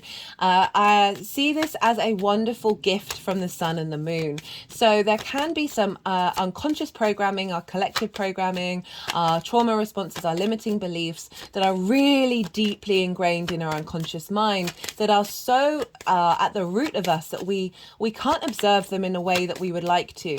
And so it may take you a couple of years, 6 months, however long, or 5 years, 10 years for these things to crop up naturally, but these full moons can come along and really highlight that which needs to be seen, that's deep in your unconscious mind, that I guess it's going to help you integrate that energy moving forward. It's not about like immediately clicking your fingers and it disappearing, although for some of you that is definitely a possibility, but it's really saying, hey, look to see what's triggering you. Maybe other people are getting triggered, society's getting triggered, that you can use that as a mirror to sort of understand what's in the depth of you, and then you can sit with it and do the inner work with that in the next part of the cycle over the next 6 months. The second thing that can show up is a situation that is familiar, that is similar to a previous situation that may have created some trauma, highlighted limiting beliefs, got us to respond in ways that are coming from our deep unconscious space. That is helping, is a lesson to, is a tool that the universe comes along and provide, and it's different to the first one because, right, you've been doing the work, you've been doing the shadow work, the inner work, and so often we're doing this in more of a cognitive space than a holistic incorporation of our physical body, our emotional body, our intellectual body, and all of these combined. The universe is providing you a situation of something that it's not going to provide the situation that is going to reinforce trauma or reinforce limiting beliefs that you can't handle.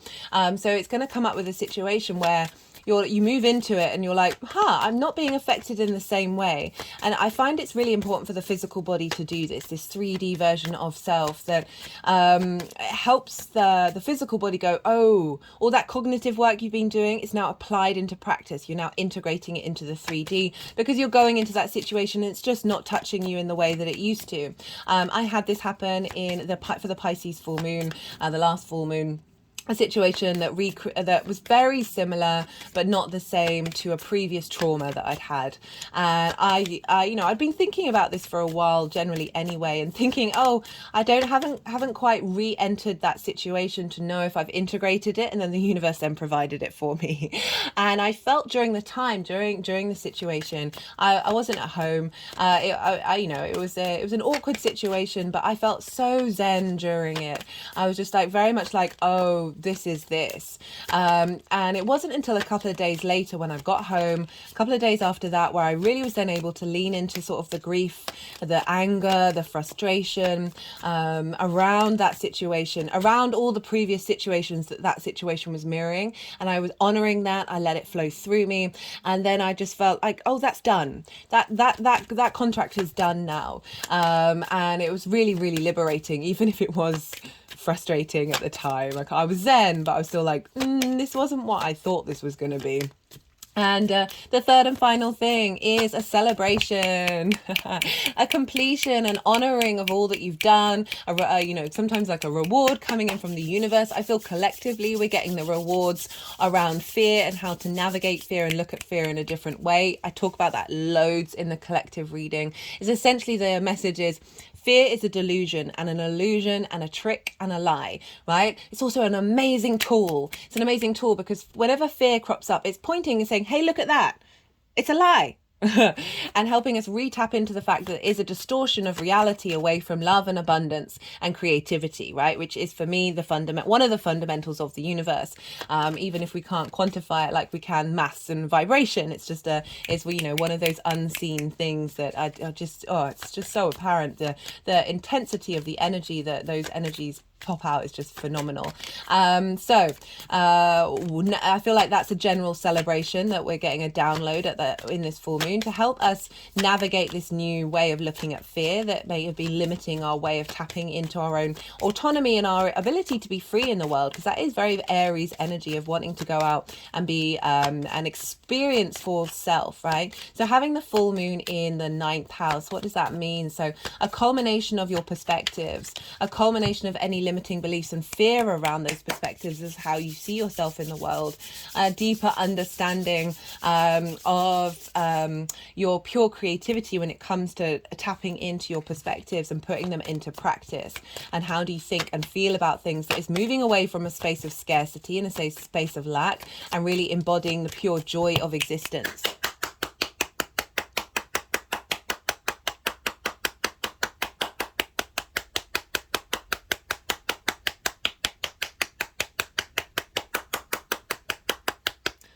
I like that one.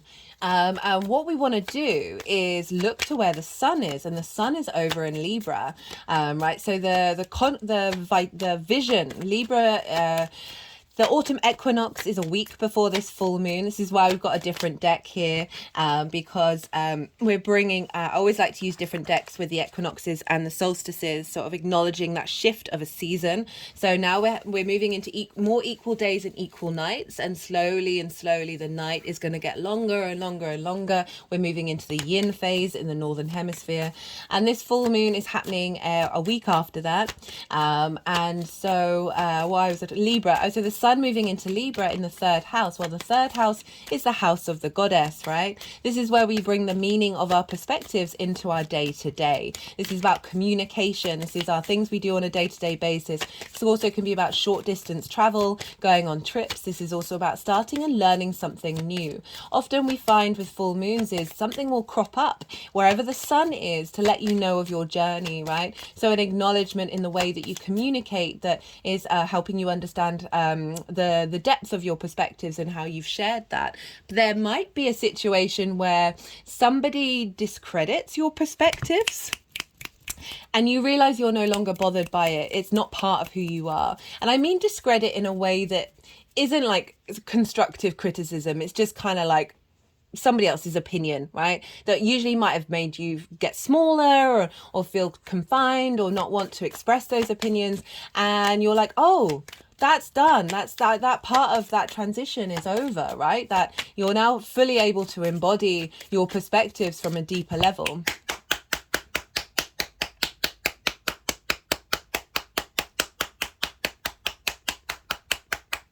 You're getting a lot of clapping, Leo. I think out of all the signs, you've had the most clapping. And doing it over the heart chakra, just so you know. Right, so yeah, so linking back into sort of getting perhaps triggered by sharing your perspectives, triggered by your understanding of how you learn as well as I said, that situation showing up that you're no longer bothered by. And we've got a sense of completion, of a depth, of a celebration of what it is that you understand, how you see yourself in the world. Like, rather than coming from a space of lack and scarcity, there's more moving away from that and a fully embodiment of those perspectives in how you move through the world. So, right, what else do I want to talk about? Well, let's talk about, I'm only going to talk a little bit about the astrology, because I do go into it in a bit more depth in the collective reading. But I'm going to talk about Mars and Venus, because Mars rules Aries and Libra, and Venus rules Libra. So where's Mars? Whatever's going on with the ruler of a sign is impacting what's going on with that sign itself. So Mars is over in Libra, in the sign of Venus, opposite this moon. I mean, it's the other side. It's further along. It's like 21 degrees of Libra, and this moon is at 6 degrees of Aries, 6 degrees of Libra. So it's the other side of the board, but it's still having an impact. So whatever's going on with Mars, the themes of where Mars is going to be reflected on this moon. And so it's in the sign of Libra, and it's been there since the end of August. I love Mars in Libra. It's traditionally in its fall, because it's opposite its own sign, in the same way that Venus is in its fall in Aries because it's opposite Libra. I think Venus in Aries is a phenomenal energy, right? Venus in Aries really kicks some doors down and gets stuff done. And I love it. I love doing that Venus in Aries series. That was so much fun. That Mars in Libra is the diplomat, is the smooth operator, but Mars is very independent. So it's not about negating your independence, but making it more socially smooth, right? Making everything a little bit more in flow. And Mars is in conjunction. So it's been in your third house, so you've been finding the motivation and drive to figure out how you want to communicate from a place of peace, how you want to move through your world, right? Maybe you've been a bit more charming in the way that you go out into the world, and finding a bit more action of wanting to take action, going out and about. And so Mars being in the third house is coming up to a conjunction with the South Node. So that reminds me, I've done a nodal transit series for Aries and Libra. It's in its own playlist. So this is about the 18-month cycle that we have with the nodes in these signs, which linked into the eclipses. And I've pulled cards for all of the signs for that. I've also, in each introduction, I've talked about Aries, I've talked about Libra, I've talked about the South Node, North Node, the combination of the two, and Chiron. And so this is a bigger, longer shift that we're in. I've also put in there the 2 collective readings for the 2 Aries new moons, as well as the Aries full moon, the Libra full moon that we had in Aries season. And so that felt like there was a lot of information that came through there that is facilitating our understanding of this nodal series. So even though this isn't an eclipse, right, this moon is very far away from the node. So we're not actually having an eclipse. The moon is still in the sign of the North Node, and the North Node exaggerates whatever's going on in that sign. So it's got a bit more weight than your average lunation, but it's still not quite the dramatic shifts and changes that we have with eclipses. So Mars conjunct the South Node. Well, the South Node is all about refinement.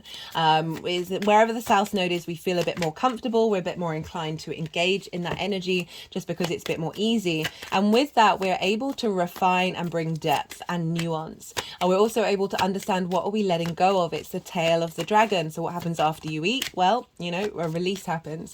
And there's a release of toxins, a release of that which you then use to compost. And that energy tends to get fed back into the North Node, of transmuting that energy into something that you're striving for. So it's all about the balance between these two. It's about balance with everything. But so the Mars conjunct the South Node. The South Node, you're being refining the way that you communicate, finding the way that you go about your day to day. So Mars being in the third house means perhaps you're finding a bit more motivation to do your day to day tasks that might be a bit more mundane, right? The third house can be seen as a bit mundane. I love that it's the house of the goddess, because she's calling on us to bring all of those perspectives, all of those ideals into our day to day. That is where we find divinity. It truly is. I love the third house. And so we have Mars conjunct the South Node is helping find the motivation and drive to understand what you're refining over the next 18 months, as well as what you need to let go of, old habits that are being let go of, in the way that you find your motivation and your drive, in the way that you express yourself, and the things that you do on a day-to-day basis. And so that's really powerful. And that's all. Whoa, I picked that up round the road. Oh, what happened there?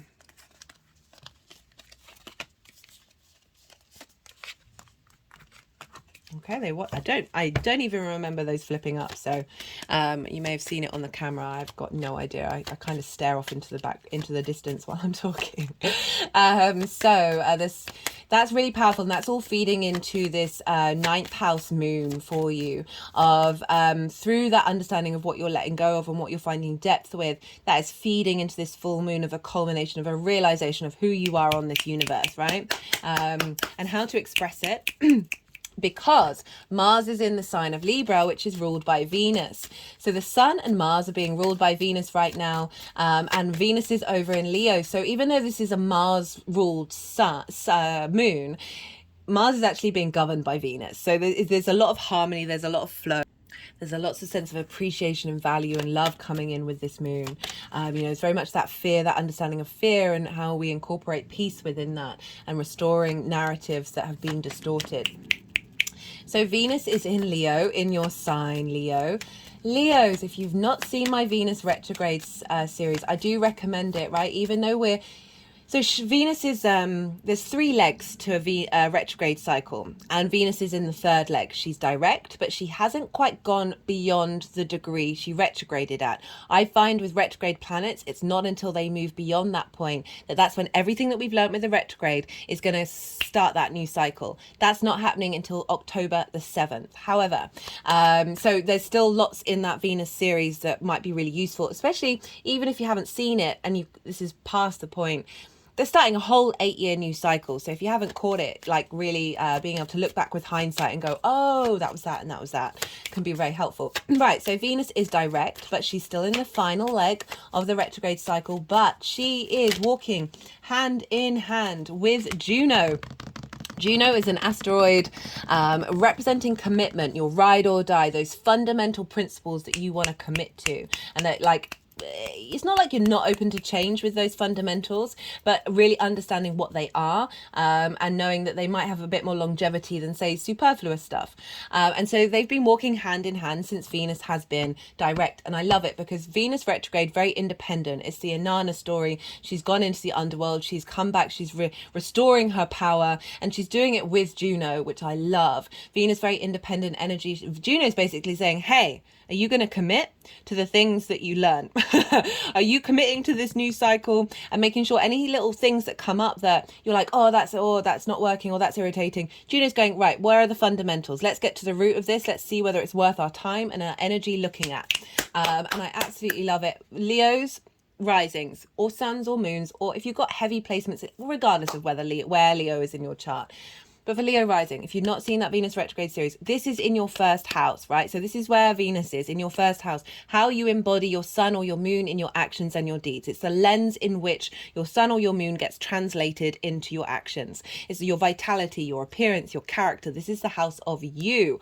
This is often how other people see you. Venus has been doing a revamp in a very, very pivotal house, right? This is an angular house, 1st, 4th, 7th, and 10th. Angular houses, they are the crux of your natal chart. They are the foundational structure in which the other houses intermingle with.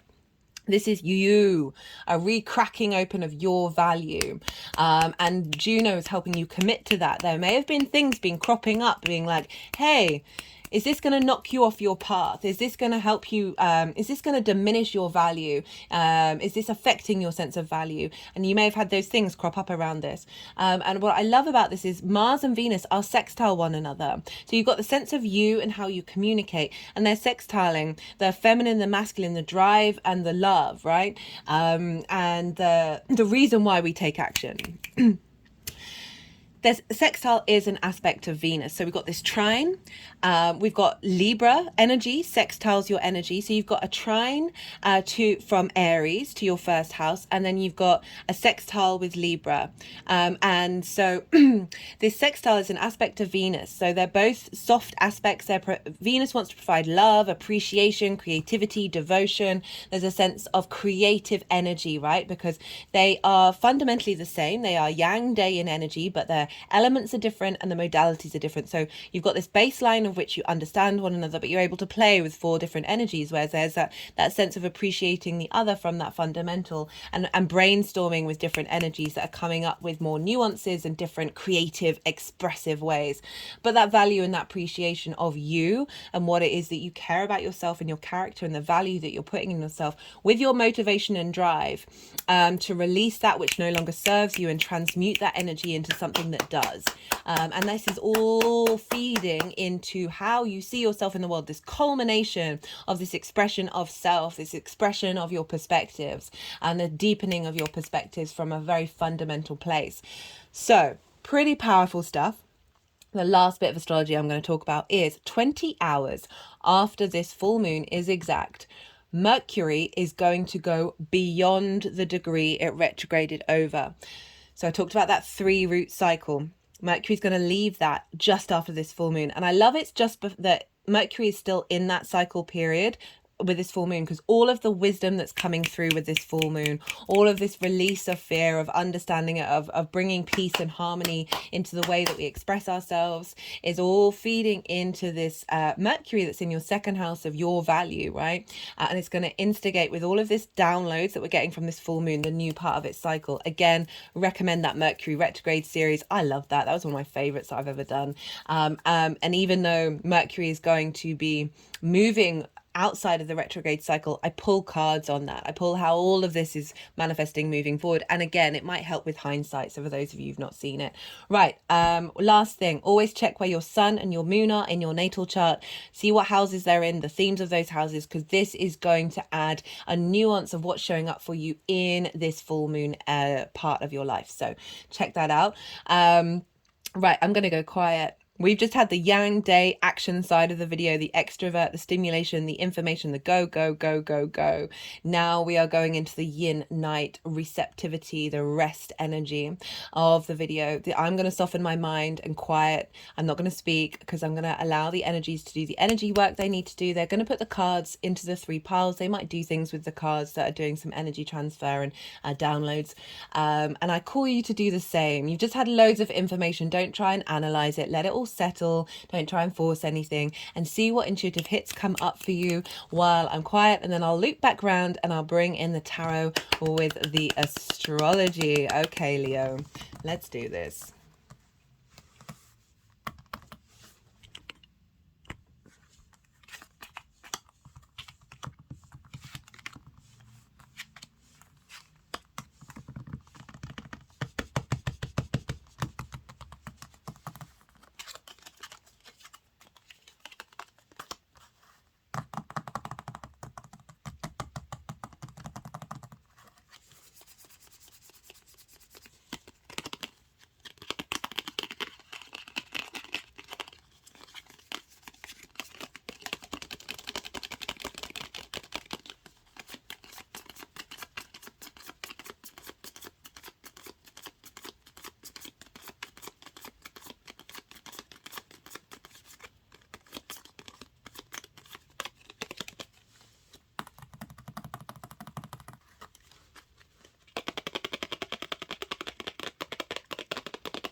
Okay, Leo.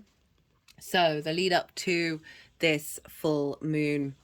So we've got the 10 of Wands and we've got the World card. So completion on completion. But so with the 10 of Wands, there's this sense of burden, of taking on a lot of responsibility in the way that you see the world, the way that you see the universe, the way that you share that information, right? And there's work isn't a bad thing, but work's bad when you can't even look up at the sky and see that there are no clouds. You're so hunched over, your spine is you've got back problems, right? This isn't the way that we want to do it, right? Okay, so I've got a new deck which I'm using for the equinox, and I've been doing a bit of light magic. Ooh. With the cards, so do bear with me. Oh, I've got this real warmth along the my lower back.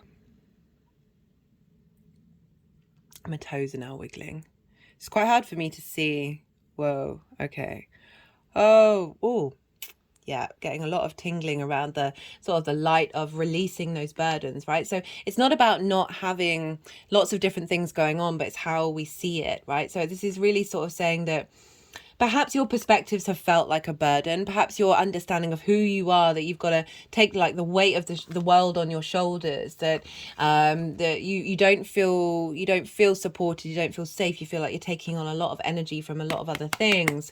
That there is this sense of there's a burnout here. There's a burnout that is just perhaps diminished the way that you see yourself in the world, in the universe. And you've been trying to navigate that because the World card is coming up. This is the final card in the major arcana, right? This is Saturn's card. This is about duty and responsibility, but it's also about boundaries and knowing like the less boundaries that we have, the more we get to the fundamentals of things, right? The less it gets rid of the superfluous perspectives, the superfluous energy when we get to the roots and foundations of who we are, right? For example, love, right? That can sort of quantify all of these wands into one thing. And with the World card, this is about knowing yourself. So you've been going on a journey that may have felt like a bit of a weight and a bit of responsibility to really understand who are you in this universe? What does it all mean? And this journey, there's a sense of when you know yourself truly, this was originally a hermaphrodite. So it's both masculine and feminine energy of when we acknowledge the different parts of who we are and realize that they are in flow with one another. We then realize that we're integrating all the vast possibilities of the universe into the all, right? And that's when the universe opens up to us. But I'm really just getting more about you've been dedicating yourself to this exploration, but there has been this sense of burden. There has been this sense of, oh, this is heavier than I thought, but it is all about perspective. And with this is like that gradual true knowing of self, which is knowing that you are source. The burden gets lifted. I'm not quite getting that energy straight away. I feel like there has definitely been an incorporation of that and a growth of that. And I say that because of the cards that follow that. Perhaps you're not even be able to, you haven't been able to see the journey that you've been on.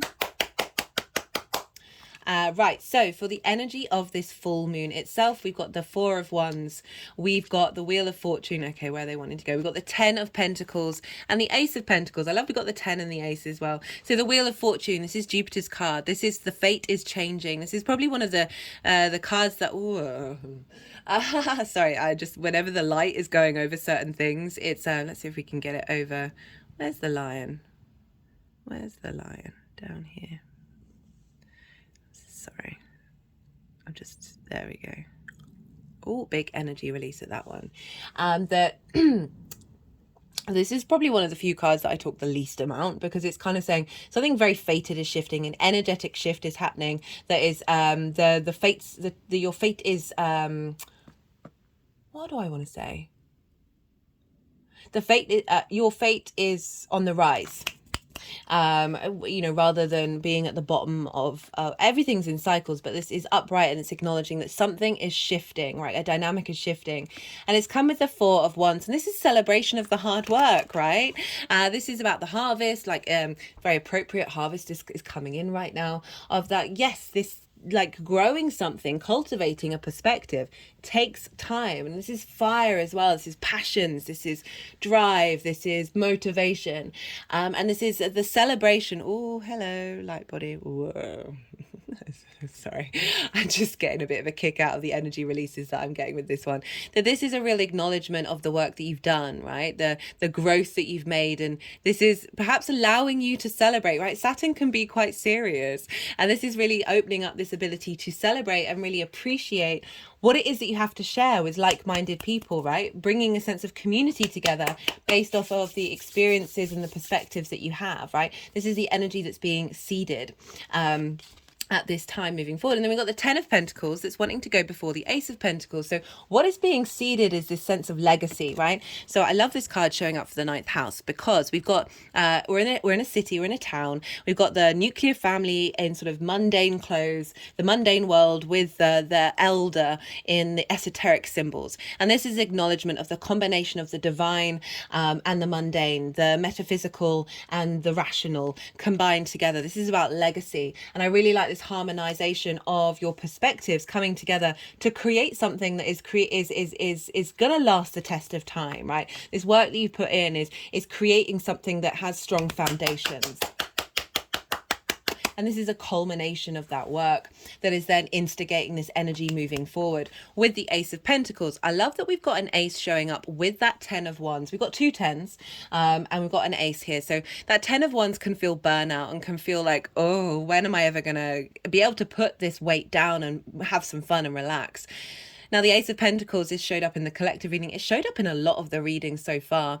This is a renewal in your 3D experience, right? So a refreshment. You're being offered a new perspective, a new way of embodying the 3D world that isn't that sense of burden, right? And this is, for me, the Ace of Pentacles is the new earth energy. It's right, embodying the 5D perspective in the 3D world. It's not about shaming the 3D world. We are here to embrace the beauty and wonder of it.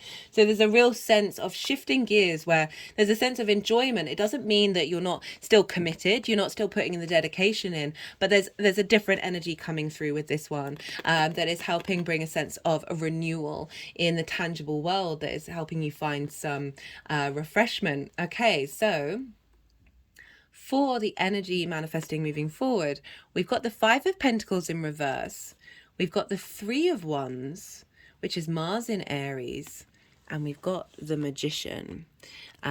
So this is quite a powerful combination. Right, let me talk about the Five of Pentacles in reverse. So upright, this is not feeling supported. This is feeling left out in the cold, feeling abandoned, worn down, weary, run down, rags, like your clothes are falling apart. You've clearly been out in the cold for a while. There's this sense of lack mentality, scarcity mentality, right? With this, there is this sense of fear, right? Of fear of that burden always being there. Oh, they like that one. And this, with this Five of Pentacles coming in reverse, is saying this energy manifesting moving forward is to helping you take a step out away from this, right? We also want to link it into the House of the Gods, of connection to source, how you think about it. This is a church, and these figures, yes, you can't see the door, but it's kind of implied that they're not even thinking about that they can go in, or that they feel like they wouldn't be welcome. They wouldn't be loved. They wouldn't be supported. And this in reverse is saying that's no longer the case, right? That this lack of connection, this lack of support you may be feeling from spirit, from source, whatever that is, that this fear energy is shifting, the sense of this understanding of what fear is, of knowing that you are always home. You are always in that, you are always with the creator energy, this universe energy. You are a part of it. You are never, ever not going to be a part of it. And I feel like that's liberating you. And I say that because these cards are pretty powerful cards showing up here. So we've got the Three of Swords, Three of Wands. Ooh, Freudian slip, maybe helping clear out heartbreak as well. Oh, energetic release around that one. And with the Magician, right? So the Three of Wands, this figure knows they've got the higher advantage. They know they've got the higher perspective, and they are confident with what they are expressing and doing and being, their passions, their drives, the instigating a new journey, because it's coming after the Two of Wands, which is about getting the lay of the land, right? And really getting to the depths of something and the details of something before instigating. So this isn't coming from a space of bravado. This is coming from a space of confidence where you're able to instigate a new dynamic. These ships are going out. You're starting a new journey in the way that you communicate your passion, your fire energy, those perspectives with the Magician, of realizing you have everything you need within you. You have the universe within you. You have all the resources, all the ability to manifest in the world based on your perspectives. And I want to tie this into the third house of your day-to-day, of like bringing this energy into your day-to-day, so you then create your manifestation energy comes out through your day-to-day, that it isn't just these big high ideals, that they are coming into the earth, right? They are being grounded into the earth to bring about the magical into the mundane. Okay, Leah, I'm going to pull some clarifiers for you. This is the First Light Tarot. This is major arcana, question cards, keyword cards, statement cards. Okay, that one fell out and they wanted. We've got soul, identity, and family, right? That reconnection to source.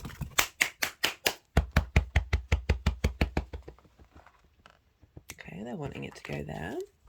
Let's see what else wants to come out. An alignment, a completion of a certain level of your soul integration, and a real awakening to what's to come.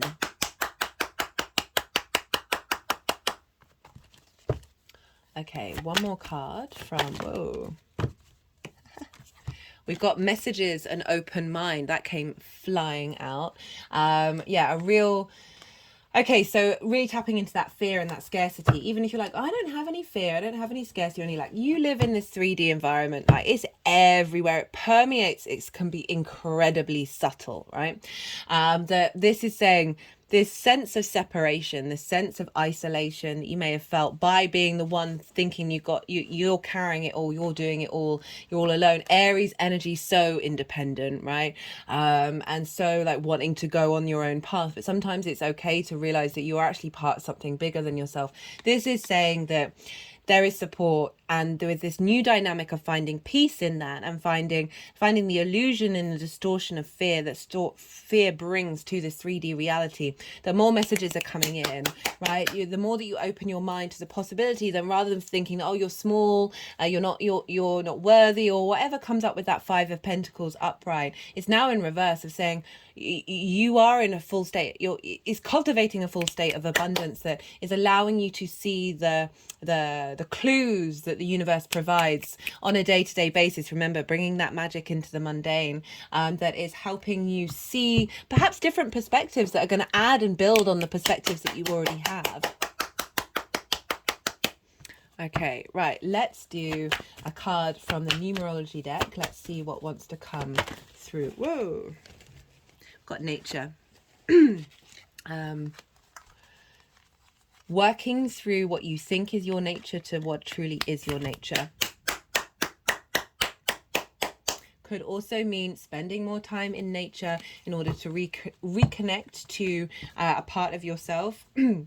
That maybe just cut the deck and got self-love. I've been getting self-love for so many of the readings, which is really beautiful, because Venus is kind of ruling the roost a little bit with this full moon.